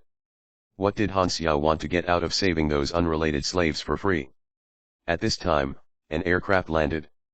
Head butler Jenny and her people rushed to the scene. Horlaid's eyes lit up, as if he had found someone to rely on. He gave Han Xiao a stare and hastily ran up to Jenny. "Head butler, I hope to have my slaves back." Horlaid explained what was going on and complained, "That newly joined Black Star wants to release my slaves. How can he do that? He's disrespecting you."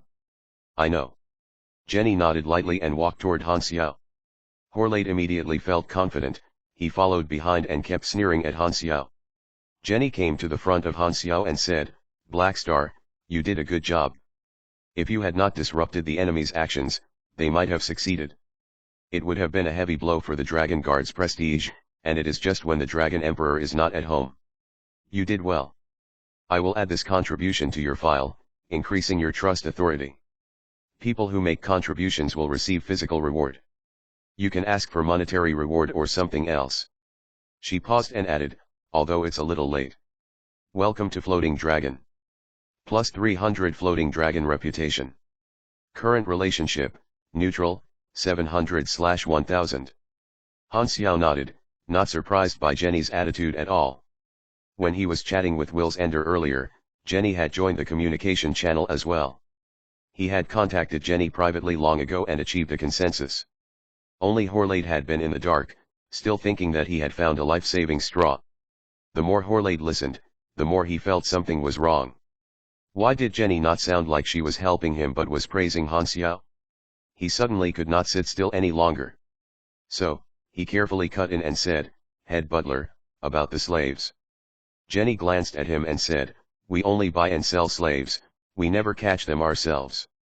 Since they are free, let them go." As always, Jenny handled official things the official way. Floating Dragon was a neutral organization, and they would at most partake in the slave trade as an intermediary business. They would not catch slaves themselves. Since Han Xiao was the hero of this case, she would take care of this, giving him a suitable amount of privileges, agreeing to Han Xiao's actions. Moreover, the profit of the slave business was basic, and every year, Horlade also corrupted part of the sales numbers. She had always known but just did not bother, so that day, she had no reason to speak up for Horlade. Horlade was stunned. A sense of indignation echoed in his chest, almost exploding it. Looking at Han Xiao's mocking expression, he said uncontrollably, "I suspect that the attack was led by Black Star in the first place in order to save the silvers." Yes, it must be so. The brutes were all his hired helpers, and by the way, he also let go of a group of them. That group was certainly his people. The more Horlade spoke, the more agitated he became. Although it was a flash of insight, he felt that it was a very logical guess. Han Xiao raised his eyebrows and said casually, "We are colleagues, how can you frame me?" Although Horlade dumped the pot to him, which was a very malicious act, this guess did not make sense at all because they had an alibi, and it came from Jenny. Jenny had been unsettled by this new guy, so she had arranged people to monitor them secretly, and this time, that became the most powerful piece of evidence. Therefore, Jenny was completely unaffected. She frowned and said, "That's it, Horlade. You're attempting to frame your colleague for nothing. You're temporarily suspended, and when you've calmed down, I'll give you a new job." Horlade's heart turned cold. Knowing that the situation had not been fixed, he gnashed his teeth in hatred. Suddenly, he remembered that he had dealt with Han Xiao earlier with this method too, and Han Xiao took revenge with the same method. This time, he became the helpless party. A sense of weakness flooded his body. His eyes rolled, and he fell straight down, passing out once again.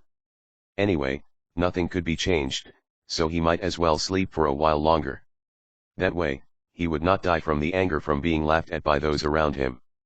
Not caring about Horlade, Han Xiao coughed and said, "Jenny, you should call me head." "Forget it, call me by my name then." A strange look flashed by Jenny's face. Usually, only Boss Ames, Will's Ender, and Higher called her by her name because her style made her subordinates fear her. This was the first time that she had heard a subordinate call her by her name, so she felt a little strange. "I know the identity of the people who fled. They are not ordinary brutes." Han Xiao kept his voice low and said, "They come from Dark Star." Jenny's eyes focused, and she said with a low voice, "When you're done with the things here, immediately find me to do a detailed report." Then, Jenny hurriedly left with her people, leaving only the logistics group there to clean the ruins. Han Xiao and others came to the side. All rescued slaves were staring at him with different looks on their faces. They finally had their freedom, and they did not want to lose it again. They were not sure how they were going to be arranged next. Han Xiao stepped out of the crowd, looked around, and said, "My name is Black Star, leader of Black Star Mercenary Group. Remember my name. I gave you freedom, so you owe me. Maybe, if one day we meet again, I might need your help. Now, go." All the slaves froze. One asked while trembling, Can we really leave?" Han Xiao waved his hand and signaled that they could go at any time. A man carefully walked away, looking back every few steps. Eventually, after a few dozen meters, he found that no one had stopped him. He was overjoyed. "We're really free." The crowd could not believe that freedom had come so easily. The slave that walked out first did not run away immediately. Instead, he turned around with a face of gratitude and gave Han Xiao a native sign of appreciation. He shouted, "Black Star, I will remember this name. One by one, the slaves left with gratitude, showing Han Xiao a variety of etiquettes.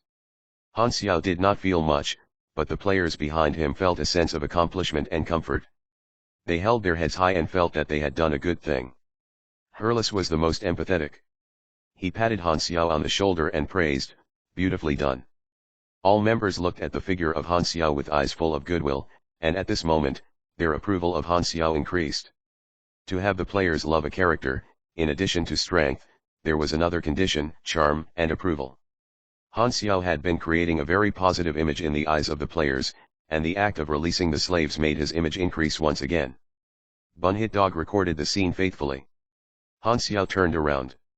Surprisingly, there were several slaves of the same race who remained in place and did not leave. "Why don't you go?" These few people obviously knew each other. They looked somewhat similar to one another. They exchanged looks, and one of them said, "Us brothers were once mercenaries, but when we followed a small mercenary group and carried out a mission, we were met with danger. Most of the members died, and only the few of us here were fortunate enough to escape. However, we were then caught by the slaver and imprisoned for more than a year. Our team has long been destroyed, and we have no place to go. We hope that you can take us, give us a job. You are our savior, so we are more than willing to work for you."